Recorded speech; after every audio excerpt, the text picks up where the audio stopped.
Martinsville. Pretty much all single files throughout the top 5 cars. Scott Eckert already 10 laps, almost 10 laps into this race. Oh, spinner on the backstretch. And does not save the Jeff Ryan. Jeff Ryan. Caution is out here at the Martinsville Speedway. Eckrich is going to take the green flag. Oh, and he spins it around. Race leader, get down there. Don't let anybody hit you. Oh, man. Wow, the race leader caution is up. Green flag back into the air. DJ Beverly getting away. A little bit of a stack up midway through the field. He's going to get away nice and clean. Ryan Howard's going to take the opportunity, dive in right behind him, and you've got Ricky Hart, who really needs a good run. Nope, caution is out. Spin out back. Oh, Brett McBride! Brett McBride was running in the top 5. Just the bumper of Ricky Hart as the number 92 machine was trying to stay out of the way. But as they come off the corner, he's right where you try to be on the exit of that corner. You got cars on the pit. Oh, Beverly overshot his stall no. time. This is going to jumble up the front order of the field. It looks like Ryan Howard was able to get into position into his pits very nicely, but so was Ricky Hart. Ricky Hart is going to lead the race off on pit road. Ricky Hart back out to the loud pedal. Green flag back into the air. Ryan Howard gets a great start following him, and he's going to try to follow up in the second. He's going to be side by side with the number 65 from Jonathan Cadell. Ryan Howard almost got a great enough run going into the corner to try to challenge Ricky Hart for the lead. But now, side by side for second, you see Mr. Excitement himself, Drew Carroll, just lurking back there in the popcorn position in third place, trying to make something work, but the door's going to get slammed to contact. There it is. There's Mr. Excitement. He's not afraid to stick the nose of that machine right in there, and the door slam him off the corner. This is Martinsville Racing. Absolutely. Premier Racing League at here comes Series S. Oh, contact! Jonathan Cadell pays back to 87. Got him going into the corner. Knock, knock. Oh, 07, Woodrow Mahan. Woodrow Mahan to the 07, sitting backwards down on the low end of the speedway here. So here's the thing, this very well might be the final pit stop for everybody out there in the lead group. Ricky Hart is going to lose the lead off of the pit lane exchange. Eric Grundy. Oh, goodness. Grundy's out of the loud pedal. Green flag in the air. A little bit of tire spin, which is going to let Ricky Hart try to dive to the inside. A little bit of contact between the two. Hart down to the inside, trying to make those 4 tires work while they can. Grundy's pitched him a little bit off the corner, and Grundy is going to be able to sneak He's got to get down there, and he does. He makes it stick on the bottom of the track. Ricky Hart is running down the 54 machine of Eric Grundy. Hart all over the rear bumper. Oh, little slides up. Here comes the pass. There we go. Ricky Hart to the inside. Is he going to be able to make it stick off of the corner? Yes, he will. Contact. Oh, we got the stick. No, sideways. Grundy. Get low. Oh, boy. Cadell with a little bit of a nudge off of the corner. Oh, Cohan. Tommy Ryan. Nick Cohan dove out of nowhere, and he's going to gain a whole bunch. He gained 4 spots. Lap and a half left for Ricky Hart. Is he going to be able to hold off Jake Wright? Jake Wright trying to make that high side work and get a great run, but it's not going to quite work out this time. White flag in the air. Ricky Hart. Is he going to be able to hold on for one more lap around Martinsville? Here we go. Pilarski gets a little loose in front of him. Is Pilarski going to play a factor? Is he going to try to go up to the high side? Here we go. Jake Wright going down to the inside. Contact between the two. Just a little bit of bumper touch. Not enough. But Ricky Hart is going to hold on, and Ricky Hart will win the Coastal Safety Auditors 200. I think it's time to make the donuts. Burn them down. Ricky Hart celebrating the victory here at Martinsville. A well-earned victory.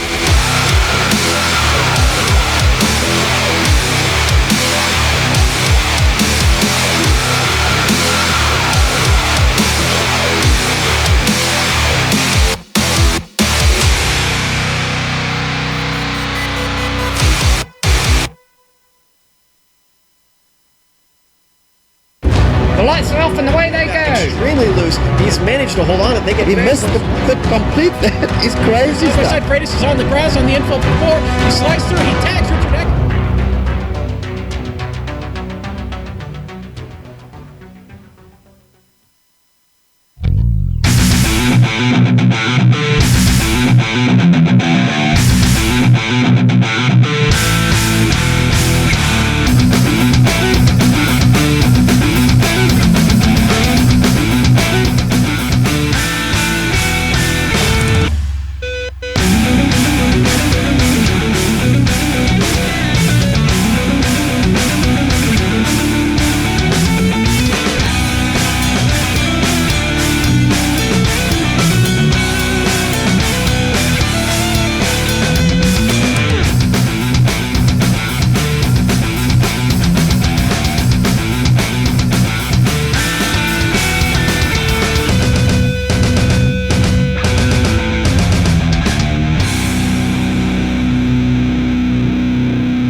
After an Easter break, the drivers of the Premier Racing League Advocare Cup Series are back in action tonight, setting their sights on the Lone Star State Texas Motor Speedway. Located in Fort Worth, the Texas Motor Speedway is a lightning-fast oval that drivers and fans alike love. Texas opened in 1996 as a sister track to the Atlanta Motor Speedway and the Charlotte Motor Speedway, but the similarities end there. Texas has earned the reputation of being a very tough track to conquer, and these drivers are facing today's race with a new low downforce package that is sure to keep them up on the wheel for the entire race, which we will have live for you today in our flag-to-flag coverage of the Savage Spinners 200. Hello everyone and welcome to the Global Sim Racing Channel. I'm Brian Yazek. Joining me in the booth as always is Tanner Sharp. In the production truck, spinning the knobs, moving the sliders, and making us sound twice as good as we really look is Amjad Yaman, who is using cameras provided to us today by Dougie Beard. Tanner, Texas is a whole lot of fun in the driver's seat of one of these Advocare Cup cars. Tell us a little bit more about the Texas Motor Speedway and what makes the drivers love this place so much.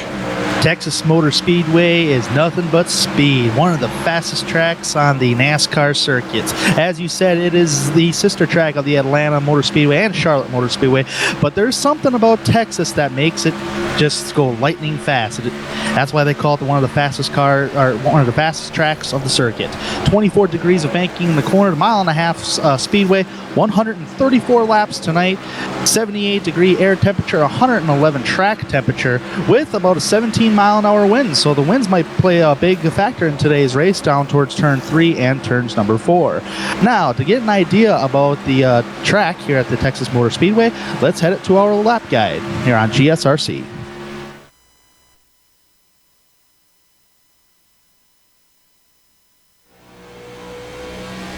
Hello everyone and welcome to the Global Sim Racing Channel. My name is Brian Yazek and today I'll be taking you for a spin around the Texas Motor Speedway in the GSRC Chevrolet SS. Texas is a blazingly fast 1.5 mile oval, sure to keep fans and drivers alike on the edge of their seats. Now, this new Sprint Cup Series car has the low downforce package, so off earlier than you're probably used to driving here around at Texas. Back onto the throttle, but don't get back onto it too quick because you plow the nose right through the middle of the corner. Watch that bump off of turn 2 that really gets the car upset. Back down into turn 3, again, lifting a little earlier than you're probably used to, using a little bit of brake even to let the nose set, back into the gas finally. Full throttle off of the corner, cutting through the dog leg, this time by. Once again, down into turn 1, letting the nose set, letting the car pick up, half throttle, you feel like you're off the throttle forever. Finally back onto it, minding a little bit of wheel spin off of turn 2 there. Then heading back into turn 3, same thing. Way off the throttle early, back down onto the brake, let the nose set, let the car find its way, because if you try to overdrive it, this car will snap around on you in a heartbeat. Through the dog leg, and that completes your track guide around the Texas Motor Speedway. Texas is going to be a handful for these drivers, sure to put on a good show for fans. So without further ado, enjoy the show. My name is Brian Yazek, and this is the Texas Motor Speedway.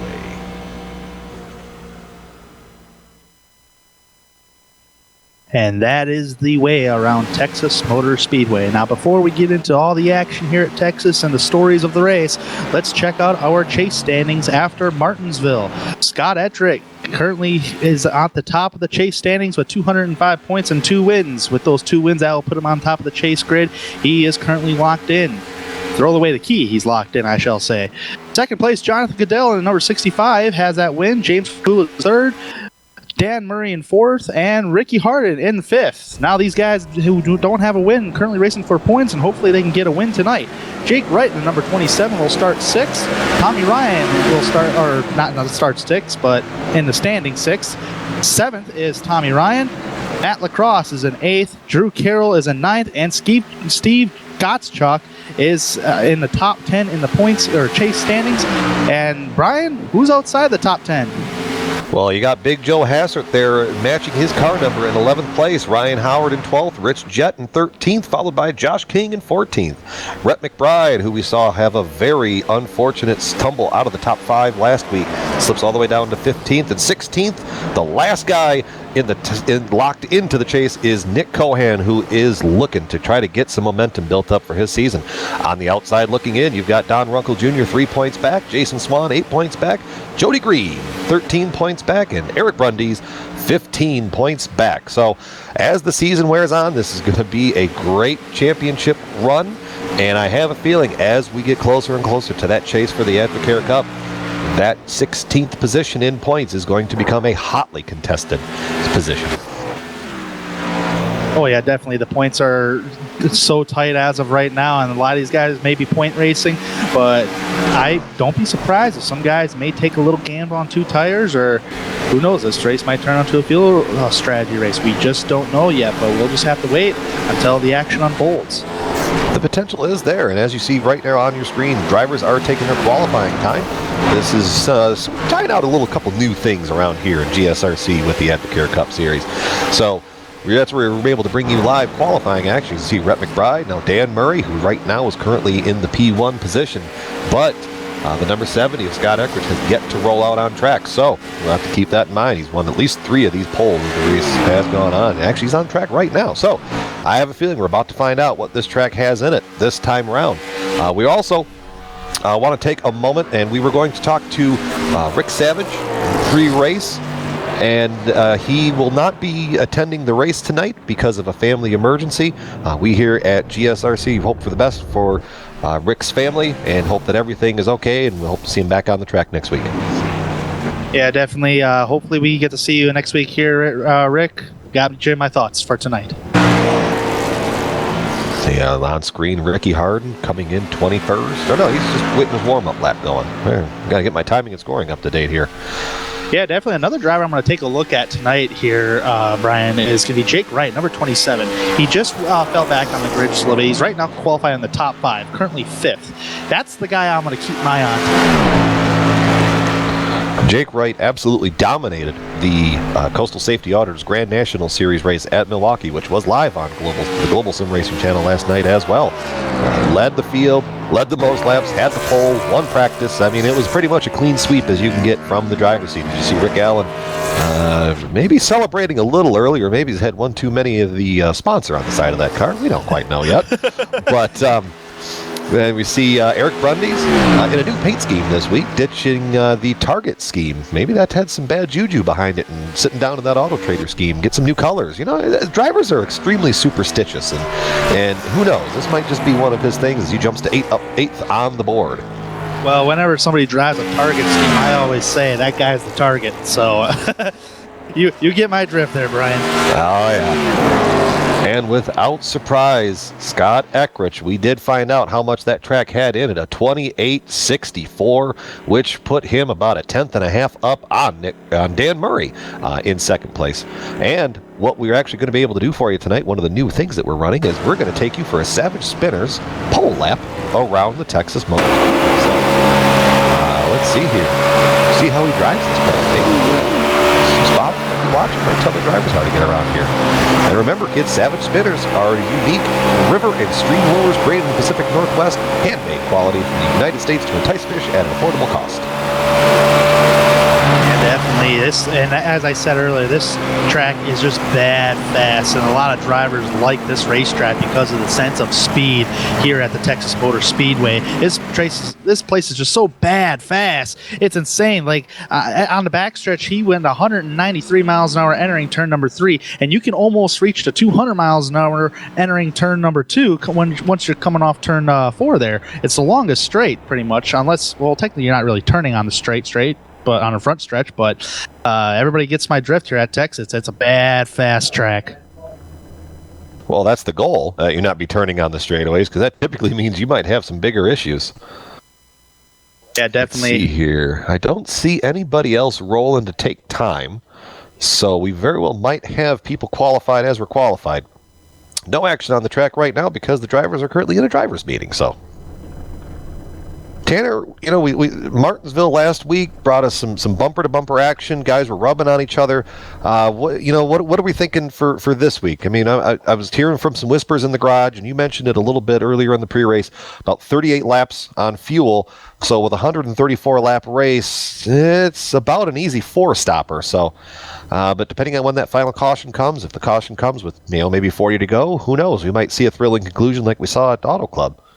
Yeah, definitely. These drivers are using a 60% fuel load, so you're going to go about approximately 38 laps on a tank of fuel here. So some guys might short pit just a little bit, a few laps beforehand, just to kind of gain the advantage on the guy ahead of you.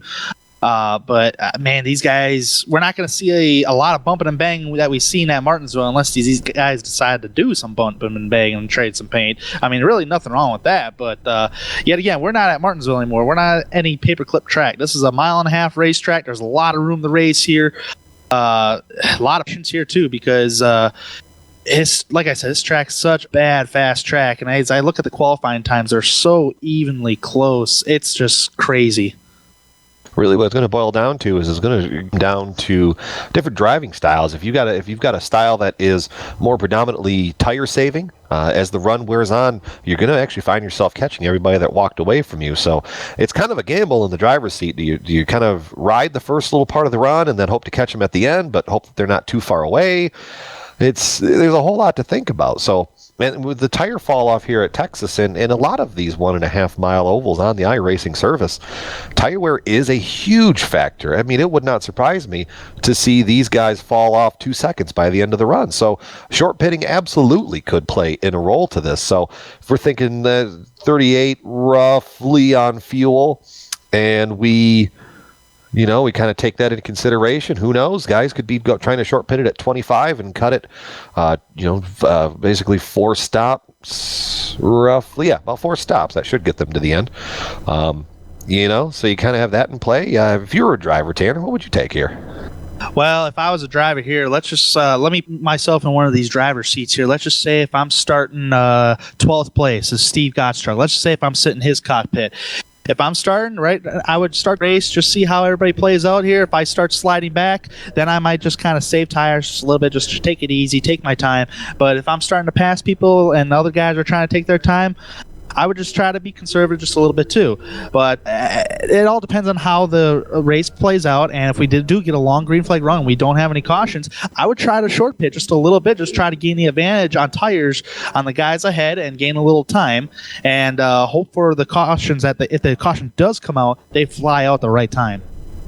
Absolutely. If we're looking for gamblers throughout the field, I would look no further than Unacceptable Racing. I mean, Tommy Ryan, James Krahula, Ricky Harden, these drivers are known to try to take a gamble as the race goes on. So, it boils down to it. A couple weeks ago at Phoenix, we even saw James Krahula pit way early, about 10 laps earlier than everybody else, and was able to jump out to a great lead, but then was very quickly eaten up and passed by Scott Eckrich, who eventually won that race. So yeah, definitely, and cautions did play a factor in that race as well too. So, but if the caution didn't come out, he could have won it, or maybe could probably finish in second place. So pitting early, depending on how early you're going to pit, because you really don't want to pit too early. You just want to pit early at the right moment to where you're going to make the leader come in on the next lap or two.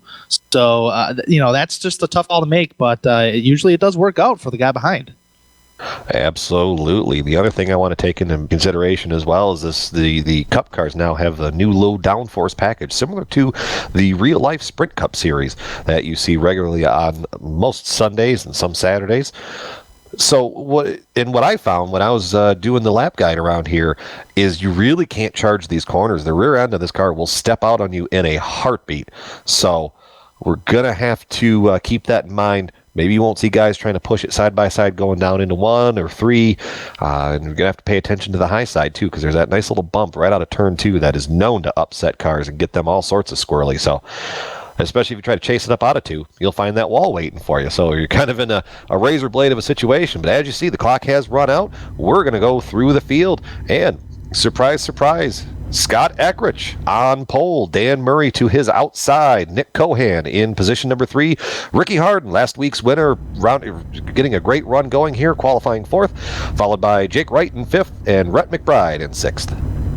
In 7th place is James Krahula. In 8th place, Eric Brundies. 9th place is Drew Carroll. And 10th place is Jonathan Cadell. Ryan Howard in the 11th position. And Steve Gottschalk in the 12th position. 13th goes to Matt Lacrosse. 14th to Jesse Fowler. 15th to DJ Beverly. 16th to Pierre Daigle, followed by Woodrow Mahan in 17th and Brendan Minnick in 18th. In 19th, Calvin Pilarski will start in the 19th position. Big Joe Hazard will round out the top 20, starting in 20th tonight. In 21st, Chad Stallman. And now these guys did not take a qualifying time. Is Tommy Ryan in number 6, starting 22nd tonight. Jody Green starts 23rd, and Brad Collins will start 24th. 25th to Mark Allen, Rick Thompson in 26th, followed by Rich Jett in 27th, 28th to Randy Yoakum, 29th to Danny Sanchez, 30th to Josh King, 31st to Benny Ellison, and shotgun on the field is the 00 of Don Runkle Jr. Full 32-car field here tonight there, Brian. I'm going to be expecting a lot of good racing here at the Texas Motor Speedway. It's one of my favorite mile-and-a-half racetracks. Yeah, it's going to be a good show. A little bit of chatter back and forth on the driver's channel. A little back and forth here, so we'll have to see how this plays out. Big Joe Hazard looking for a EOL to kind of start out and feel comfortable as the race rolls on. So we see the GSRC helicopter. Oh, no, we're not in the helicopter anymore. Director's playing tricks with me.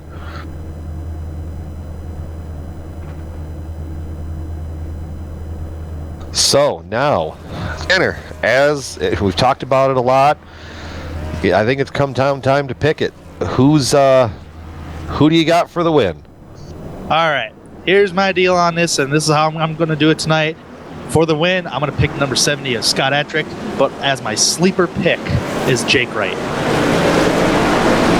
Gonna be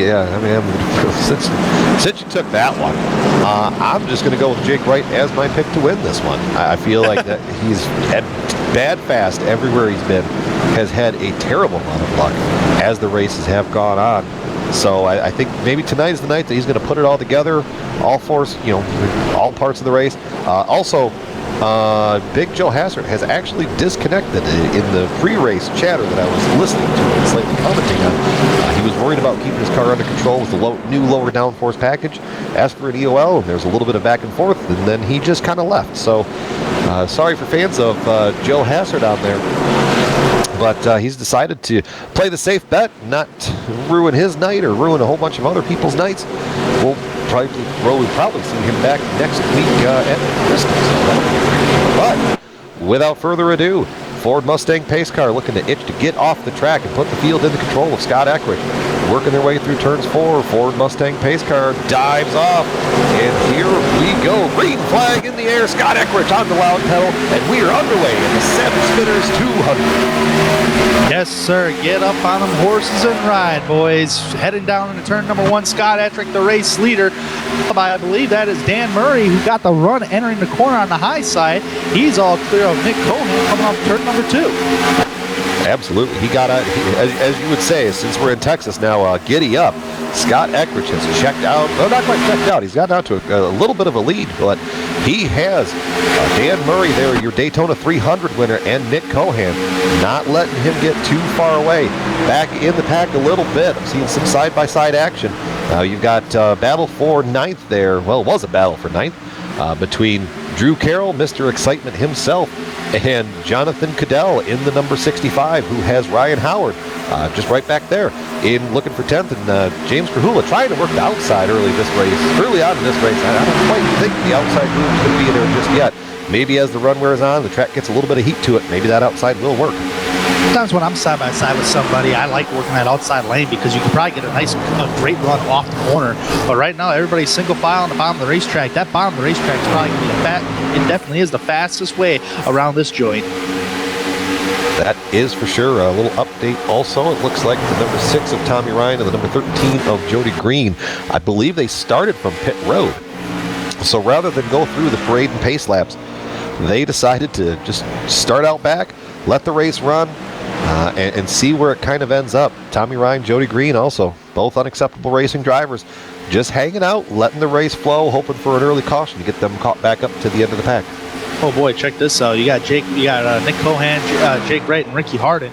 They were kind of a little all over each other just a little bit. Nobody was really side by side, but Ricky Hardin, number 15, trying to get a good run on exit to get that run on number 27 of Jake Wright. Ain't going to do it. Right now, he's under attack from Eric Brundies in the 54.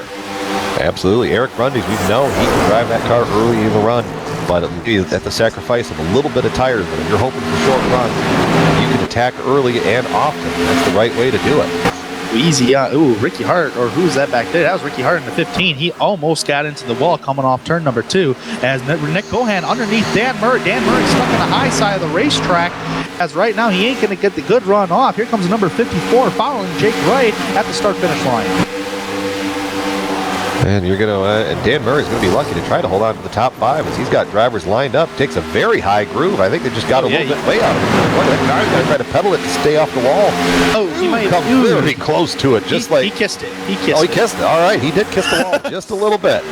But doesn't look like the whole of that side of the car was beaten up too much. It was just a slight rub. You're just knocking that right rear quarter panel in. And anyways, back up front. Oh, 3 wide race. 3 wide for second place. Oh, this is a little early for this, I feel. But let's see how it works out into turn 1. Jake Wright to the outside. Nick Cohan in the middle. Wright's going to get a good run from the high side. Drive straight off of the corner. Brundies is going to get underneath Cohan and take away the 3rd position. Giddy up, giddy up, giddy up. Here we go. We're racing. I mean, that's some great racing, right? That's just perfect Texas Motor Speedway racing right there. And I'll tell you, one driver that loves to see this right now is Scott Eckridge, who has checked out over these guys by about a second and a half. He's got himself some nice smooth track that he's running with. Nothing to worry almost about. Contact between Nick Cohan and Drew Carroll. Mr. Excitement himself trying to get underneath him. Close to the left rear quarter panel. They're side by side coming off turn 2. Drew Carroll showing how he earned the nickname Mr. Excitement. Not afraid to tussle it up early. Remember, boys and girls, we are 8 laps into this race of 134. So plenty of racing to go. And these guys are absolutely up on the chip, riding these horses off into the sunset. Oh yeah, definitely. Look at this mess back here. You got, who's this? Nick Cohan, Dan Murray, Ryan Howard, Rhett McBride. All these guys are battling pretty good right here. It's really fun to watch these. Oh, somebody hit the wall, come off turn 2. It looked like. I believe that was Howard that maybe checked up on the outside. Another driver that I would keep an eye on would be the number 65 there of Jonathan Cadell. He was the winner in Las Vegas, another 1.5 mile oval, and so we will see as he progresses. He's not known to start off really hot and early in the race. He's known to just kind of let it work out, kind of a David Pearson, Matt Kenseth style. Just let it unfold in front of him, and by the end of it, he'll be up in the top 5, and you wonder just where he came from. Yeah, we're just about 10 laps into this race, and he started 10th. Currently, he's still in 10th, so he's kind of just being patient right now. Looks like he's not being really aggressive, but so far, he's running pretty solid in the first 10 laps for Jonathan Cadell. And he's right now, he's in the popcorn position, watching Rhett McBride and Ryan Howard battle side by side for the 8th position. Give this right now to Rhett McBride going off into the corner. I think Cadell had a moment going in there, has to chase that car all the way up the banking. He's got to take a moment there, catch his breath, and get back into it. But another thing to keep an eye on, times have fallen off 0.6 of a second already. So this hot track really will chew up these tires. As the race goes on and as the run wears on, these guys are going to be screaming for grip. Oh yeah, definitely. And that hot track temperature plays a big part. I mean, hands down. And we got a battle for second here. I think we had a battle. Move Eric Brundies up to second position. Let him set sail and try to go off and round up Scott Eckridge. Tell you what, I mean, you're watching one battle and then all of a sudden there's another battle for up in the higher positions. So trying to keep track of this all at once. There's a whole lot going on around here at the Texas Motor Speedway so far. So right now, lap time's about even off between the top couple. Kind of hard to take a look at that last time between Eric Brundies and Jake Wright because they're both side by side. Yeah, the fastest car on the racetrack last time by was Scott Eckridge, the number 70. So, and he's got all that clean air to work with. Right now, he's coming up on a lap car, I believe. As that started in the pits. Yeah, that would be the number 13 of Jody Green. Jody Green just trying to take the early and safe bet, hide out back, and hope for the best. Going to swing it really wide, let Scott go by on the low side. So now Jody Green is going to be looking for a caution to get that Coastal Safety Auditor's Lucky Dog Award. Yeah, definitely. A caution's going to have to come out to get that Lucky Dog, and as like now, because it won't be too long. Nick Cohan, I believe, gained another position here. Working his way up to position number 4 on track, getting around Mr. Excitement. I think Drew Carroll maybe went a little hard on the early part of the run, and now he's just kind of holding on. So maybe guys that we saw slip back a little bit, maybe they were just conserving their tires early in the run to try to hope and have it pay off at the end of the run. Yeah, definitely. And I know Nick Cohan, he slipped back a couple of positions because he started third, and he slipped back a couple positions outside the top 5. So right now, maybe he was just tire conserving. And let's see how he can get up there. Right now, he's got Jake right ahead of him. Keeping an eye back here, we got Dan Murray and Jonathan Cadell side by side. Murray was able to actually get a good run off of the top side of corner 4, and actually was able to. Murray's a little high. I think he's trying to make that high groove work. And then you see right there, all 3 of those guys in that shot took different lines in the corner, and you see Steve Gottschalk back there in a newly colored number 91 machine. Kids, do not adjust your TV set at home. That is the actual color of that scheme. It is bright, it is loud, and it's a whole lot of fun. Oh, yeah. No wonder I can point out Steve Gottschalk. That is a bright-looking scheme there. Another driver that seems to be falling back is James Krahula. He's back in the 13th position. He qualified 7th, 7th fastest in practice. He's falling back a little bit. I'm not sure if he's tire conserving. Probably is, but we'll just have to keep an eye on James because I'm wondering if these guys. Nick Cohan up to P3, position 3 over Jake Wright.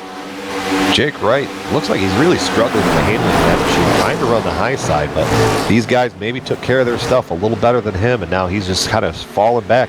See, he's going to tuck in line right there behind Drew Carroll and fall back to the 5th position. And I feel like it's not going to be very long before we see Ricky Harden, that number 15 machine, get right up close to that. And actually, Ricky was just trying to fend off a battle there from Ryan Howard.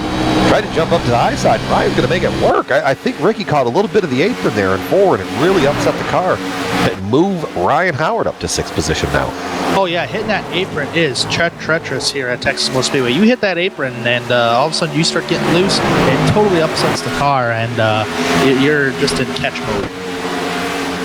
We see, without further ado, Ryan Howard making a power move, getting up to the top 5 around Jake Wright. I'm trying to see if my trading paints program is working. I believe that's a Dr. Pepper machine. That's correct. All right. Dr. Pepper machine. Not one of my favorite sodas, but I do like drinking Dr. Pepper if it's available. Oh, it's a good drink. I know that.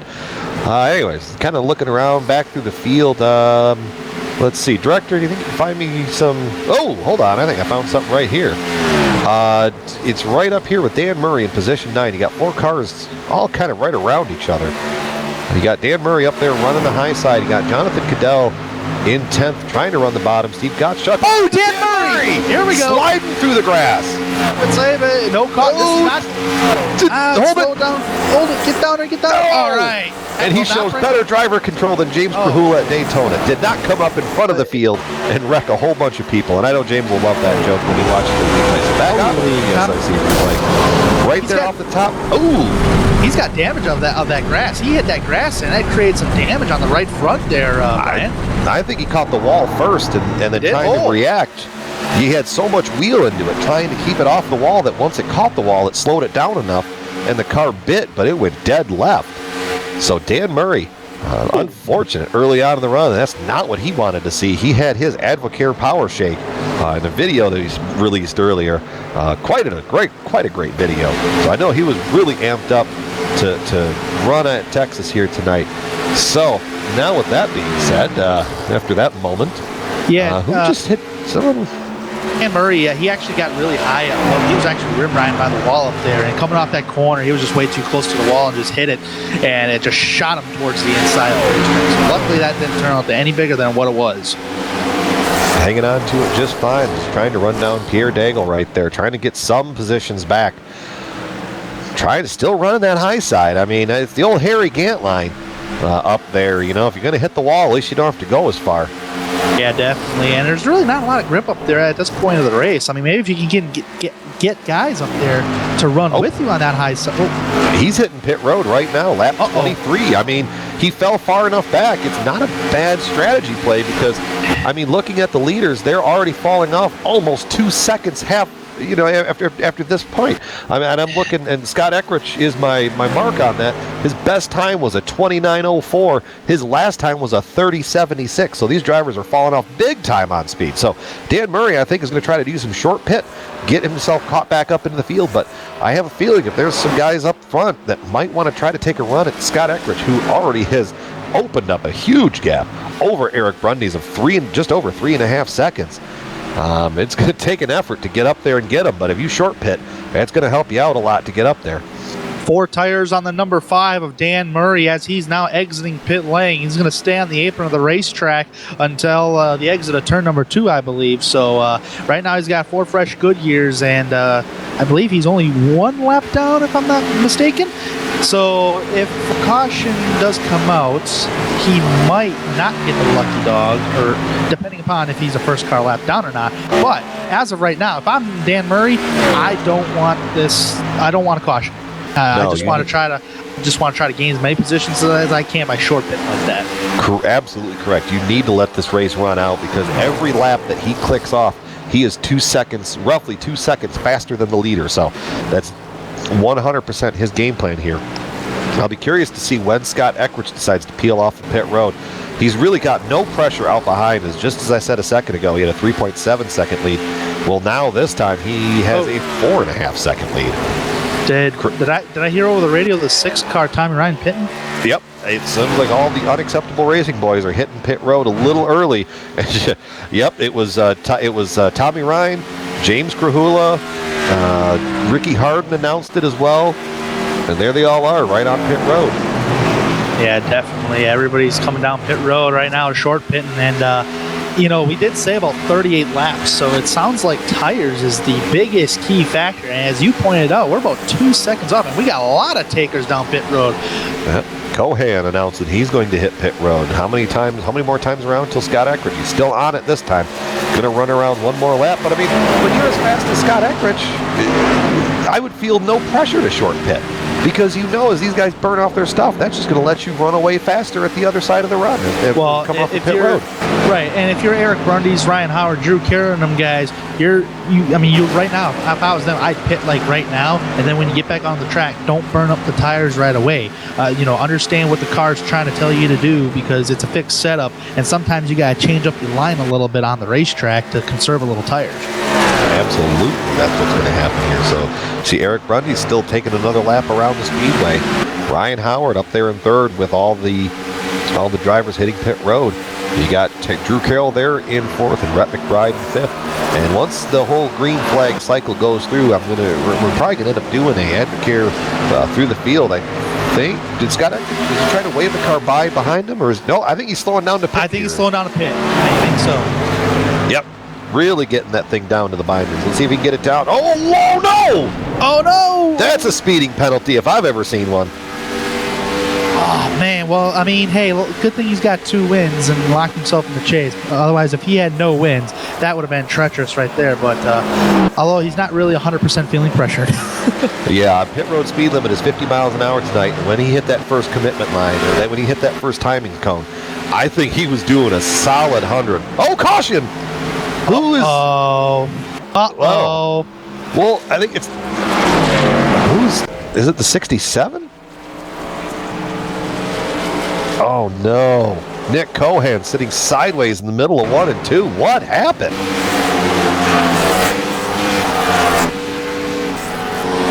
He went through the infield one more time? Oh, gets right up there. Yeah, he went through the infield one more time, comes up on the racetrack, tries to save it. Oh! Yeah, oh. Oh. Hard hit. Someone who drove by him on the high side, that would be a great onboard view to take a look at. Yeah, exactly. Oh, I got this. Hopefully our director can get it up. We're on board with Nick Cohan this time. See him just looks like did he catch the apron a little bit again? Yeah, just once again, tricky turn 4, catches another. Oh, man. I was wondering if we could ask our director for an onboard camera of Rick Thompson. He was the guy that was really close. He went by on the high side. How close that is. Yeah. got another car on the outside of him, too. On board with Rick Thompson this time by. This is going to be a great view. You see Cohan right down there sliding up the trail. Hello. I don't know if you can fit a piece of paper between those two cars. Oh, wow, man. Just think how excited he got. I believe you call that pucker factor Zulu right there. Oh, boy. So anyways, let's see here. I think that pinned a whole lot of drivers one lap down, but those drivers just hit pit road, so we'll have to see. Yeah, Eric Brundy's Rich Jett, Ryan Howard, Rhett McBride, Drew Carroll, Jake Wright, they're all down pit road this caution. Let's see. You got to let some stuff cycle around and see how this is going to shake out, but I believe you're right. I believe it will be Brundy's, followed by Howard, Rhett. Yeah, you got it right. Yeah, if I'm not mistaken, I believe the first, I think Benny Ellison got the lucky dog. I'm not entirely sure. I'll have to double check on that.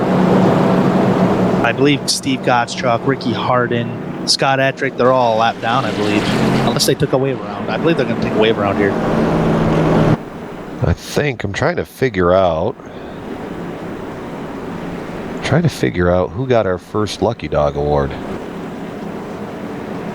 It's a little tricky to see because with everything that was happening and everything that was jumbled up. Yeah, definitely. Well, as we're trying to get the Lucky Dog, according to my scoring here, you have Eric Brundy's, Ryan Howard, Rhett McBride, Drew Carroll, Jake Wright, Jonathan Cadell, Rick Thompson, Brandon Minnick, and Don Runkle Jr. I'm thinking, let's see here. I believe, and I'll let somebody else be my voice of reason on this one, but going back to that Lucky Dog, I believe that would be the 01 of Benny Ellison. He was the furthest back on my track map that I was looking at and was able to... Well, he's 13th that I see. But when I caught a look at him, well, no, maybe... Well, no, actually, he's the last car on the...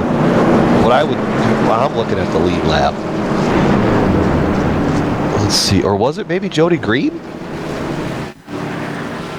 Jody Green, yeah, he actually just pitted. Yeah, I'm just trying to kind of look at things and see who's going to be going around the field here. So, well, I think we missed that one. Well, we may have missed it, but we were focusing on all the onboard cameras and all that. We got a little sidetracked there, folks.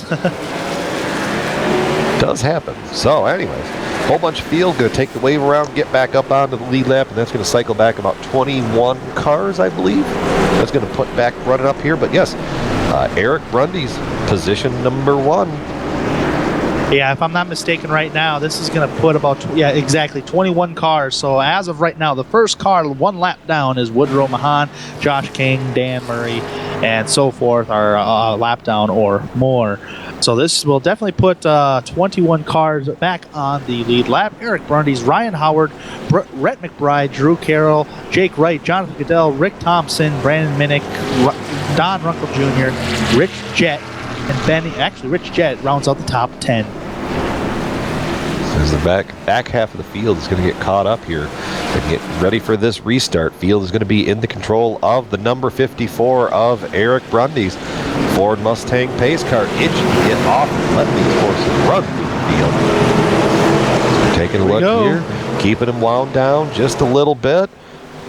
Pace car is off. Green flag back into the air as Eric Brundy's gets a great restart, and he's going to be able to get clear of Ryan Howard going down into turn 1. Rhett McBride is going to follow into third with Drew Carroll hanging out on the outside, trying to not let him quite go by so simple, but at this early on in the run, ooh, Jake Wright has a moment coming off of 2 there. Yeah, Rhett McBride, I believe he kind of spun the tires just a little bit on that start, and that gave the advantage for number 33, Ryan Howard. Everybody falling in line right now. Also, fans of Nick Cohan, after that damage, not surprisingly enough, he has disconnected from the server. So, Nick Cohan's run of bad luck seems to just keep following him around like a black cloud over here in the Advocare Cup Series. Look at this. Look at this battle. 3 wide right here, going into turn number 3. That's Jake Wright, Drew Carroll, and Rhett McBride heading down into turn number 3. Rhett McBride dives it into turn 3 to try to poke out ahead, and he's going to kind of work this time, maybe not quite as there's no excitement. Drew Carroll is going to get down to the low side.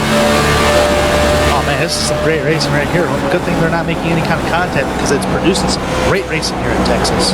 4 cars underneath the blanket. You got the 76 of Rick Thompson sitting back there just watching everything. So as this time works its way around, everybody's still falling in line up front. Eric Brundys has a very small gap over Ryan Howard. Nothing's changing up there.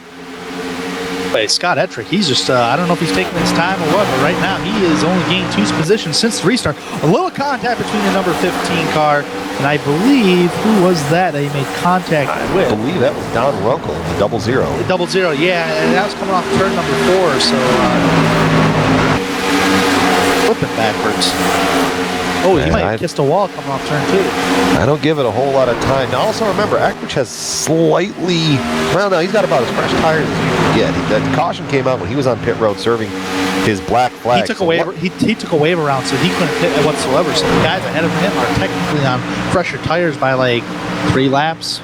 Right about there. But the other thing that worked out beautifully for Scott Ettrick was that caution coming out, because that let him finish his, I believe when you get a speeding penalty, it's a 15-second hold in your pits penalty under green flag conditions. So he was able to serve that out and only lose the 1 lap. Had that happened under green flag, that would have been a lot more catastrophic. It's Jody Green getting a little squirrely there in front of everybody. Scott Ettrick going to the high side around him, trying to go to the underside of Steve Gottschalk there. Gottschalk kind of shut the door on him a little bit going through the dog leg. So now Ettrick looking to line up that number 91 machine is right out in front of him there. You see Tommy Ryan and Pierre Daggle side by side going down into turn 3. Give the position, I believe. Oh, this is not for position. No, as my director corrects me. Tommy Ryan is the 3rd car 1 lap down. Man, Ricky Harding's doing everything he can to try to get a good run off on exit on Scott Ettrick, but it's just not happening. And right now there's a roadblock of cars just ahead of him. Steve Gottschalk was actually the 55 car. They're trying to go, or actually that's for position. Yeah, it's Prairie Daigle. That's for position, folks. And whoa! Don't make contact, boys. Just getting a little close into the corner. I like there. contact, but Ricky Harding hit caught the apron. Yep. Got himself all sorts of squirrely going through there. Good save, though. I mean, that was good eyes by everybody else behind him for checking up. I mean, if they weren't paying attention, they would have ran right into the back of him and it would have been chaos. That is absolutely right. So now Ricky Harding trying to get his heart rate back under control. Let's take a look around the field here. Yeah, Drew Carroll is all over the rear bumper of Ryan Howard. I think he was bump drafting. And I think Ryan saw that gap was closing fairly quick and just let him go by. Go, you know what? Go ahead. You burn your stuff up. We'll meet back together on the other side of the run. Oh, yeah, definitely. As the Dr. Pepper machine is going to slip back to the 3rd position. No, third position here. That's Ryan Howard, Mr. Excitement himself. 2nd place, not too far behind from Eric Brundys, the race leader, only 3/10. 3/10 and closing just a hair. I didn't quite need timing and scoring that time. That gap, you could visibly see it close just a little bit. And as they go off into the corners, let's see, is Brundys going to be able to hold everybody back? Because I think Howard now is just falling back. I think he may have burned his stuff up a little bit throughout that run. Yeah, definitely. And as of last time by, as they passed start-finish line, Drew Carroll was the fastest car on the racetrack. So far, he's gaining on the leader. He's got right there, and it seems like he's kind of hit a wall of air. That last time by, let's let the timing and scoring go, about 1/2 tenth quicker. So not much that you're going to gain in a visible standpoint, but still closer on the track than he was before. Jumping back through the field. Let's take a look here. Scott Ettrick still he's stalled out about the 10th position. Now, of course, now as soon as we start talking about him, that's when he goes down and he's going to get 9th away from Steve Gottschalk. He knows we're talking about him. So as he goes underneath Steve Gottschalk for that is officially for the 9th position on the racetrack. So Scott Ettrick, after the misfortune heading down on towards pit road, is starting to move on up as he has a lap car of Dan Murray just ahead of him. He's moving on up to the east side to that deluxe apartment in the sky. As I make our director groan with another terrible pun or great reference, whichever way you decide to fall on that side of the fence. Let's see. Let's jump back up here. Funny enough, take a look back up front. Remember how I said Ryan Howard was falling back? Yeah, he's not. He's catching right back up to the rear bumper like there's a big draft. Going to get a great run through 1 and 2. Looking to the inside of Drew Carroll going down into 3. Who's going to prevail from that position? I think Drew Carroll's just going to let him go by and say, okay, you caught me back again. So you go ahead and burn your stuff up. That was a great run off turn number 2. I mean, I couldn't put it in any words, really, unless you've seen it on TV here. So great run. Now he's got one more car to try to pass him for the lead. But are they going to have enough to get up there and give Brundage some trouble? I mean, he's been able to lead some laps here as this run has gone on, and they've gotten about 2 or 3 tenths off him, and that's about it. So as they keep running side by side, that's just letting him pull away and save his stuff. So we'll have to see as this goes through, is Brundage going to be able to hold on to it? Well, let's see if he catches him. If he doesn't catch him towards the end of this green flag run to where everybody's going to have to pit, if you're Ryan Howard, would you short pit on the leader? When you're that close up, I mean, yeah, because here's the thing, is if you're in Brundy's position or if you're in Drew Carroll's position, and it's kind of a big chess match between those 3, because who's going to be the first to dive to pit road from watching out the back of Eric Brundage? Who's going to be the first to dive to pit road? Because if you're not quite paying attention and you jump onto pit road a lap or 2 later, well, guess what? Now you're 4 seconds out back, and that's your whole run at this thing gone. So unless the tires come back, I will say Howard can get a run off of 1 and 2. Oh, Goodness gracious! Yeah, he got to that back bumper towards entering turn 3. He just couldn't do anything with it. So right now he has caught the leader. So in other words, I'll battle for the lead here, Brian. Here we go, Ryan Howard. Down to the inside. Brundage, I don't think is going to be able to put up much of a fight. He absolutely doesn't. Rolls out of the throttle, falls back in line. Move Ryan Howard up to the lead. Drew Carroll sitting in 3rd place saying, let's make this exciting. Let's see here. Back to, let's see here. Jumping back a little bit throughout the field. Where's our closest battle for position? I'm seeing looks like this. Is it Scott Ettrick maybe? He's kind of gaining on the 07. That's a lap down, I believe. Woodrow Mahan actually right now that's is a lap in down. the lucky dog position. So actually your closest battle is going to be right there, because as Scott Eckert goes around the 07, take a look at that. The 07, the 6, and the 5 are all fighting for the lucky dog position. That is a race right there. So all I mean, 3 of those guys are right there hoping for the best. Yep. Oh yeah. They're hoping it's not them that brings out the caution. Well, yeah, definitely. You don't want to bring out a caution, or you don't want any incident points either, because if you get an incident point, even though you weren't involved in the incident, iRacing won't give you that lucky dog, from my understanding. Nope. Any kind of, even a 0x will render that pretty much useless to you. And I've been bit by it a couple times too, so it's not fun when you're in the driver's seat. James Krahula Krahula announcing he's going to hit pit road after 27 laps on his tires.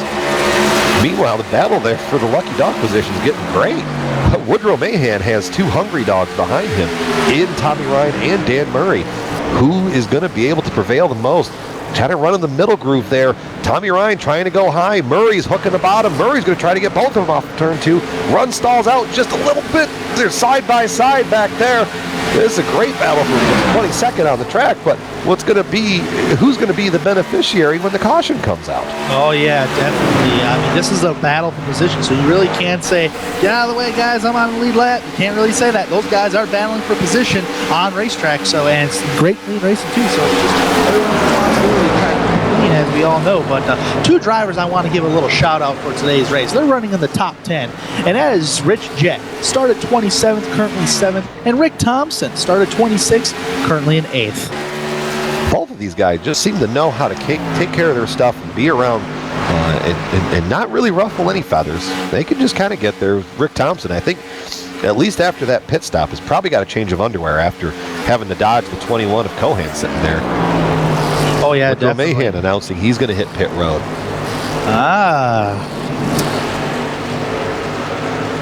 Stuck on that high side at the moment. If he can get on the inside, maybe he can probably pit. He's got to, I think he's going to, yep, there he goes.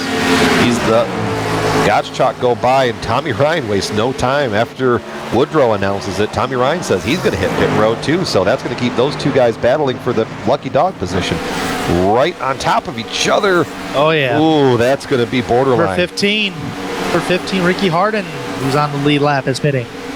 Right behind them. Oh, slight contact on pit road. There's Tommy Ryan. Has some issues getting into his pit stall, dealing with the number 8 machine. And Woodrow misses his pit stall. Yep. Well, yeah, that's very costly on pit road. It can mean a lot on the racetrack here, folks. So you definitely don't want any kind of mistakes down pit road. No, because that's going to give Tommy Ryan the breeze of getting around there. So, but now with all these cars pitting in, that's going to really jumble up this lucky dog position. So we'll have to see how this shakes out for these guys. Out front, Ryan Howard still sitting out front as your leader. Hasn't hit pit road. Doesn't look like he's going to hit it this time. Neither is Brundage and neither is Carroll. But Carroll is under attack big time from Rhett McBride. Rhett's just been laying back there in the weeds, saving his stuff just a little bit. And now he is getting all over the rear bumper. These guys of the 87. These guys are approximately about 26 laps on these green flag tires, so it's just a matter now. We're kind of getting into that pit window here, Brian. What happened last time? I started seeing guys start going in about 28 laps in. Well, that's where you look at. Let's see, Rahula, he was one that hit pit road really early that time by. As you see, Rhett McBride taking third position away from Drew Carroll, going off into turns 1. Carroll's going to try to fight back on the outside, but it's a losing battle as the number 2 machine is going to prevail on the low side. So Jesse Fowler now hits pit road here at Texas. As I'm seeing, what I'm trying to keep an eye on as of right now here, folks, is who's going to hit pit road early, and that's what I just want to call it right on out. And because this early pitting strategy, it's definitely interesting. It just boggles my mind all the time. Well, absolutely, and especially when you've got now you got 2 seconds worth of fall off on the track. It makes it really interesting. When do you make that call to hit pit road? Because if you're looking at it from an overall standpoint, we're on lap 62, coming to 63 of 134. So if these guys run it another 5 laps or so, you could pretty much make the end of the race on 2 stops. So that might be what these guys are thinking about. If you run it long and then run it long again and then try to make a short run towards the end. Yeah, I just definitely. heard Jake Wright say he was going to hit pit road this time? Or that just general chatter? He got on the radio about something. I didn't quite pick it up what he actually said, so we're going to have to keep an eye on Jake Wright to see in the number 27 to see if he heads down pit road. Nope, he's still on track. Nope. Jake Wright currently sitting in the 6th position after starting in 5th tonight. So he's been hanging around that top 10, top 5 spot all night long. Number 22 down pit road, that's Matt Lacrosse. And where he was running, he's going to be able to jump out and leap ahead of everybody that he was racing with. So not a bad strategy call from Matt Lacrosse and the quick car number 22 machine there. Yeah, definitely. I think these guys are trying to do their best to see how long they can go on fuel here, Brian, because, I mean, you want to try to make a decent amount of pit stops on track, but yet again, tires is just so hard on these types of racetracks. Oh, Steve Gottschalk down pit road. Yeah, to echo your point, Ricky Harden, who pitted about 7 laps ago, he ran, his last time by was a 29.72. Ryan Howard ran a 31.22. That's a second and a half. Yeah, that's huge here at Texas. I mean, wow, that's just huge timing right there. So, with everything being said, none of the lead lap cars have yet to pit. One of the guys I have just been up in the top 10 is Steve Gottschalk. He pitted, so he should be exiting pit road soon here. You see him on screen. Looks like there's a little bit of rear damage on that car, or is that just... It looks like a caution little... is out. Uh-oh, caution. This is going to change up everything. Jesse Is Fowler. it the number 98, Jesse Fowler? Gonna go on to the GSRC replay. Let's see what happens to him here. That thing just got a tank slapper to it. Spins out. Oh, and had he gone into the grass 100%, He got a little I think he help tried on to that goose apron. it. I think he He tried did. to goose it right there. Yeah, a little bit. That apron helped a little bit too. So very unfortunate for Jesse Fowler, and that's going to bring out our second caution of today's race.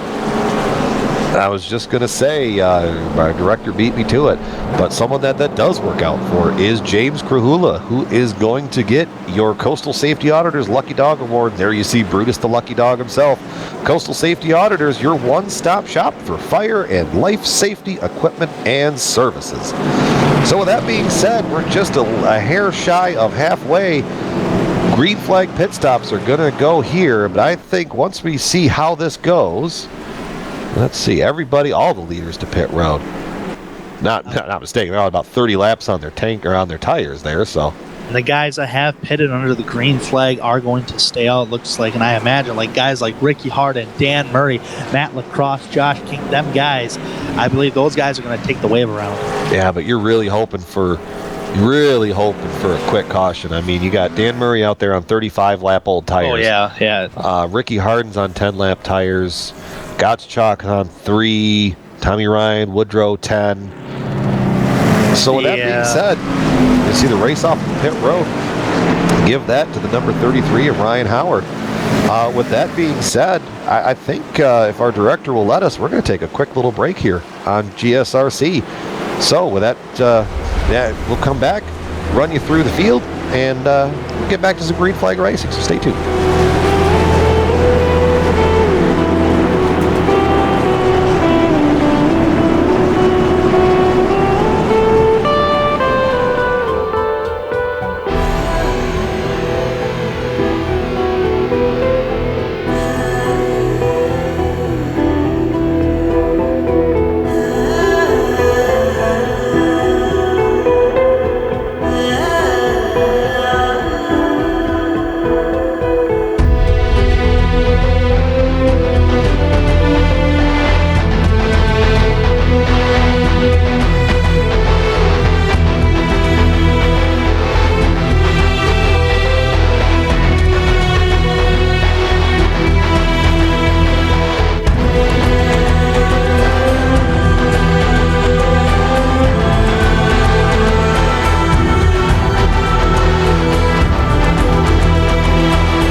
Back to the Savage Spinners 200. Field is under 1 to go right now, working their way through turns 3 and 4, getting ready to get back going here. So Ryan Howard, Drew Carroll, Rich Jett are your top 3, followed by Jake Wright, Jonathan Cadell, and look at that, Scott Eckridge up there in 6th. Rick Thompson in 7th. Eric Brundy's in 8th after a pit road mishap.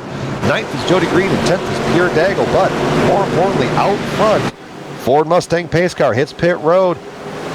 And green flag back into the air. Ryan Howard going to get a great run from the bottom side of the track and get out and away. But I have a feeling, that was close right there. By Scott Eckridge. You seen that there, Brian? By Scott Eckridge. I did. Dropped right in front of that number 65, Jonathan Cadell. Well, and I think that it's really going to be a matter of time now, just before Scott Eckridge gets back up there into the lead, because now the tires are even between all those guys. So it's really going to be a matter of time before Scott Eckridge, I think, reassumes the lead. But maybe Howard will be able to put up a fight here. We'll have to see how this goes. Just to document the situation here, Eric Brundy's had some damage on the left rear quarter panel of his car. He actually got pushed into his pit stall pretty hard. That's what created the damage, causing him to overshoot his pit stall. That's Eric Brundy's right there, number 54. That was very unfortunate for him down pit road. And the bad part for him is the spoiler is dinged up too. So that's really, with a car that gets as sketchy as this one does later on in the run, having that kind of spoiler damage to it is just going to make it all that much more looser as the run goes on. Yeah, definitely. I just wonder how that front end of the race car of Rhett McBride is. Battle for position right back out there. Scott Eckridge wasting no time getting around Rich Jett and moving up into the 3rd position. He's on the move now. Oh man, he's like the fastest car on the racetrack. He's just going left and right on guys, and these guys are trying to figure it out, and they're still trying to figure it out as Eric Brundy's battle side by side with Jonathan Cadell. Side by side back there, Brundy's going to try to make the best of a bad situation, trying to make that car stick. I'll have to keep an eye on it as the run progresses, though, because I have a feeling that the car is just going to get looser and looser as we go through. But right now he's making it work, trying to get on the low side of Rich Jett there and take over the 4th position. Yeah, definitely. So these guys are, you can fold over, you can put a blanket on all these guys right here. It's number 7, Rich Jett. Started 27th in this race, did not take a qualifying time, and he was 23rd practice. So what a tremendous run by Rich Jett in the number 7. They're making it work the best he can. Rhett McBride, well, there's an issue back there. I think Rhett McBride caught the fence out of turn 2. I just noticed cars were scattering to go low, and he was really slow on the high side. So moved James Kahula up to the top 10. And more importantly, that fight for the lucky dog right now is going to come down to Ricky Harden and Woodrow. No, Woodrow is 2 laps down. I think he got caught, unfortunately, there through the cycle of things. Yeah, he was one of those early pit stop guys that was racing for the lucky dog earlier. So, and the leaders did not pit at all onto that green flag run. So that definitely put him 2 laps down. Unfortunate for the 07 machine there, looking to hopefully try to get back to the lead lap here sooner versus later. Taking a look out back, like we said, Ricky Harden right now in the lucky dog position. Really nothing else going on up front. Scott Eckridge is starting to close up just a hair on the leaders, but he's nibbling away at the gap. He's not chomping it away. It's just a little bit here and there. Last time by, he was maybe half a tenth quicker than the guys running in front of him. That's not going to close up the gap immediately, but that is going to just chip away at it. So he might be doing a little bit of tire saving at this point in the run, letting those guys go out there and burn their stuff up, and then he can go out and pass them when there's no tires left on those cars. Yeah, definitely. If you drive the heck out of these cars here in Texas, it can really burn up the tires. And if you just try to save, just kind of back off a little bit, be smooth, be easy, don't battle too much, you can save a lot of tires. You just got to treat the tires with respect, and the tires will respect you as the race goes on. Out front, everything's still right about the same. Eckridge still about half a tenth quicker. He's just chipping away. Let's see. Nearest battle position. Deck's going to be right behind him there. Eric Brundy's trying to make the low side work. Get underneath Rich Jett, Jett Cadell, and Jake Wright. Not that far off of his battered rear bumper. You got Rick Thompson, who's also trying to join the battle here with Jake Wright and these guys. Rick Thompson started 26th, around the 8th. Great run for him today. But back on the tires, these are not bad tires. We just do bad things to them. So, I mean, yeah, they're good. These are some good tires. It's a good tire model. Everybody seems like they like it. It's just we do bad things to them. Yeah, we do as drivers. We get that red mist of war that comes over us. So, you know, and I'm every bit as guilty of it up in the driver's seat just as anybody else is out there. So, there are some guys that are really, really good at conserving tires. I am not one of them. Well, I'm so focused on racing, I forget to save tires. So I just race and just try to race everybody clean. If I burn off my tires, I burn off my tires. So that's just a fault of my own. Let's see here. Battle right here, number 7, Rich Jett, Eric Grundy's. Grundy's had a good run off, but could not get side by side with number 7. He's going to try it again and come off turn number 2. It looks like the car's not really getting that loose on him. No, not yet. I'm kind of surprised. And now there he goes, hooked the bottom. Rich Jett ran the second groove up there, trying to get some momentum down the straightaway, but that just opened a big door for Eric Grundy's to try to look to the low side, and now he's lost one position, and now he's going to have to fight off Jonathan Cadell. Cadell working his way up to the top 5. Oh, squeeze it in there. He does. Rich Jett squeezes it in there, stops the momentum of the number 27, but right now he's going to continue to ride the middle groove down turn 1 and 2. Jake Wright is going to go underneath him, side by side battle down on the backstretch. That is the case. I was just running numbers here, and I was trying to think of how pit stops were going to shake out towards the end if we stayed green. But I have a feeling it's a one-stop race from everybody from here on out, because we have run 17 laps for most of the leaders. That would put you, even if you ran another 17 or even 16, that would put you to 100. Oh yeah, you'd be good from here. So just kind of trying to see if we can find something else to talk about there. But no, it's going to be a one-stop race for everybody from here on out if it runs green. We get a caution with 40 to go. Hey, that's going to get really good. We might be shaping up for the battle for the lead here, folks. We got Mr. Excitement himself, Drew Carroll, has pretty much caught the back bumper of Ryan Howard for the lead here at Texas. He hasn't got to the back bumper, but he's getting tremendous runs on exit. Here he comes, getting close to that back bumper. He has to lift just a little bit, but with all that being said, that's going to open the door for Scott Ettrick to gain a little time on these guys. Ettrick just sitting back there in the popcorn position, just waiting for these guys to stumble and get side by side so he can sneak right up into there and probably try to get both of them and run away with this one once again. Right now, in the overall laps led category, you've got 3 drivers: Ryan Howard, Scott Ettrick, and Eric Grundy's. Those 3 drivers have led all of the laps, even through pit stop cycles and everything else. So, with right now, Ryan Howard, ooh, that was close. Mr. Excitement got loose coming off turn number 2 as he's able to recover from that. But man, that cost him just a tick little time on the racetrack. He was hustling that thing off of the corner. Just, wow. Great drive. That's all I can say there. Oh, yeah. I mean, Luce is fast, right? I mean, because he's in second. Luce is fast. Luce is fast until you make that right rear tire Now he's angry. going to that back bumper again. Let's see if he's going to be able to make it stick. He's going to have to lift it just again, as he doesn't want to get to the back bumper of the number 33 of Ryan Howard. So we'll have to see if he can get a good run off coming off turn number 4 here. Oh, caught the apron, got a little bit loose there. He was getting great runs through the middle of 1 and 2, and that was letting him close up, but Ryan Howard was kind of diamonding. Yeah, I hear the Jaws theme being queued up. Yeah, here comes that 70. That's every time anybody that comes to my rearview mirror like that, I always think of that. I'm like, oh boy. Now I wonder how long Eckrich is going to sit back there and try to make it work. As Howard takes Carroll takes a defensive line going into turn 1 or turns 3 and 4 there. Really cut off the momentum to the bottom, but Eckrich is just, he doesn't seem like he's pushing that car a whole lot right now. He's just lurking. I don't think the 33 of Ryan Howard's pushing that car that much either. I think Drew Carroll's kind of pushing just a little bit. He knows he can get the lead, but when you're pushing the car so hard, sometimes it can just snap loose, especially when the tires wear.